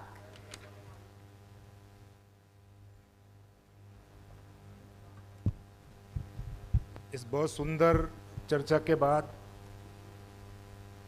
इसकी थोड़ी पृष्ठभूमि बताना जरूरी है। हमारी जो सरकार है उसके लिए आम जन को बहुत अच्छी चिकित्सा और स्वास्थ्य सेवाएं प्रदान करना प्रमुख लक्ष्यों में शामिल है। हम भी उस लक्ष्य के साथ में जुड़े हुए हैं क्योंकि हम भी चिकित्सा और स्वास्थ्य के साथ में काम करते हैं। लेकिन हमारा काम एक कलेक्टिव तरीके से आम जन के बीच में जाए, उसकी स्वीकार्यता बढ़े, उसके लेवल पे किसी तरह के कन्फ्यूजन्स ना रहे, इसको दूर करने के लिहाज से और भारत सरकार की जैसी मंशा है कि हमें एक इंटीग्रेशन के रूप में काम करना है, क्योंकि कुछ स्ट्रेंथ हमारी है। जैसे अभी वीसी सर मेडिकल यूनिवर्सिटी, उन्होंने बताया कि अगर कोई पेन किलर लेते हैं तो एसिडिटी करती है, तो एसिडिटी को अगर हम हमारे तरीक़ों से दूर कर लें तो ये भी हमारा एक बहुत बड़ा कंट्रीब्यूशन पब्लिक की हेल्थ में हो सकता है। तो इसी कंसेप्ट को लेके कि हमारी जितनी भी जो चिकित्सा की पद्धतियां हैं, जो उद्देश्य के रूप में सब एक हैं, मकसद एक है, एक ही मकसद के लिए काम कर रही है, सरकार की मंशा भी यही है, तो उसको हम कैसे आगे बढ़ा सकते हैं। तो उसी के संदर्भ में फर्स्ट इंडिया के साथ में मिलके हम विभाग के माध्यम से ये पहला प्रयास है और इस प्रयास में हम सबसे पहले बहुत ही आभारी हैं हमारे माननीय लोकप्रिय मुख्यमंत्री महोदय के, उप मुख्यमंत्री महोदय के, जिन्होंने हमें इस बात को लेके प्रेरित किया। हम बहुत आभारी हैं माननीय हमारे प्रमुख शासन सचिव महोदय के, जिन्होंने हमारे इस विचार को न केवल स्वीकार किया बल्कि करने के लिए प्रेरित किया, ताकि हम मतलब इन चीज़ों को और आगे बढ़ा सकें। हम बहुत आभारी हैं माननीय वीसी सर मेडिकल कॉलेज के, वीसी सर हमारे आयुर्वेद यूनिवर्सिटी के, जिन्होंने हमारे एक छोटे से आग्रह पे इस चीज़ को स्वीकार किया और इस कार्यक्रम को यहाँ पर उपस्थित होकर इस कार्यक्रम के एक वास्तविक अर्थ को वास्तव में साकार किया। हम बहुत आभारी हैं यूनिसेफ के अनिल जी अग्रवाल साहब का, जिन्होंने, चूँकि जब भी हम काम करते हैं तो आज की तारीख में medical and health, UNICEF, international level के इंस्टीट्यूशन, जिनके आधार पर पूरी दुनिया की मेडिकल की एसओपी चलती है, प्रोटोकॉल चलते हैं, उनकी कही हुई बात को प्रामाणिक माना जाता है, तो उनकी साथ में जुड़ के हम भी हमारी चीज़ों को प्रामाणिक रूप से कैसे साबित कर सकते हैं, कैसे मदद कर सकते हैं, इन सारी चीज़ों को करने के लिए सारे काम किए। मैं बहुत आभारी हूँ आप सभी का, प्रेस के साथियों का, फर्स्ट इंडिया का, जिन्होंने इस काम को, हमें पहला काम था, हमारा कोई अनुभव नहीं था, पहली ट्राई थी, हो सकता है कि हम सफल हों विफल हों, लेकिन इन सारी की सारी बातों के बाद, इस सारी प्रक्रिया के बाद अब भरोसा है कि हम और इस प्रक्रिया को मजबूती के साथ में आगे बढ़ाएंगे। सरकार का पूरा आशीर्वाद है, पूरी प्रेरणा है और बहुत सौभाग्य की बात है कि आज हमारे प्रमुख शासन सचिव महोदय जैसे व्यक्ति हैं जो न केवल आयुर्वेद के प्रति आस्थावान है बल्कि हमें हर लेवल पे प्रेरित करते हैं। कोई भी काम हम कर लें, बिल्कुल इनकी सहमति है, तो हम आगे भी इस काम को और आगे बढ़ाएंगे और मजबूत करेंगे।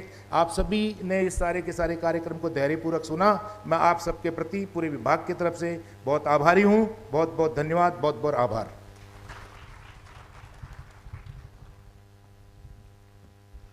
बहुत शुक्रिया डॉक्टर आनंद शर्मा जी। और बिल्कुल ये कह सकते हैं कि जब सरकार, चिकित्सा विशेषज्ञ, मीडिया और समाज सब आगे बढ़े एक साथ निरोगी राजस्थान के मद्देनजर, तभी राजस्थान स्वस्थ होगा, सशक्त होगा, मजबूत होगा और साथ ही खुशहाल होगा। और उसके लिए हमें और आपको सबको आगे आना होगा। और इस बिल्कुल आनंद जी ठीक कहा आपने कि पहला एक्सपीरियंस था, सफल हो गया विफल, लेकिन कोशिश करनी चाहिए और इसका परिणाम आप आने वाले वक्त में देखेंगे जो आपको और मोटिवेट करेगा कि हमें ऐसे और कार्यक्रम करने चाहिए, क्योंकि संवाद से ही बात होती है और बात से ही बात बनती है और बात दूर तक जाती है। उसके लिए ये माध्यम बेहद सशक्त है। बहुत शुक्रिया हमारे सभी अतिथियों का इस कार्यक्रम का बेहद खास हिस्सा बनने के लिए, और चर्चा जो कि बहुत ज़रूरी थी। हम सभी अपना अपना काम करते हैं, अपनी अपनी ड्यूटी निभाते हैं, लेकिन आप सभी एक तरह से अपनी ड्यूटी के साथ जन सेवा भी कर रहे हैं और बहुत लोगों की उम्मीद आपसे है। लेकिन इसे किस तरह से प्रचार प्रसार किया जाए ये भी आपके हाथ में है, हमारे हाथ में है, समाज को और बेहतर और राजस्थान को निरोगी बनाने के लिए। चलिए बहुत शुक्रिया। इसी के साथ इस कार्यक्रम का हम समापन करते हैं। आप सभी का बहुत धन्यवाद, आभार कार्यक्रम का हिस्सा बनने के लिए, इसमें शामिल होने के लिए। जय हिंद, जय भारत, जय जय राजस्थान।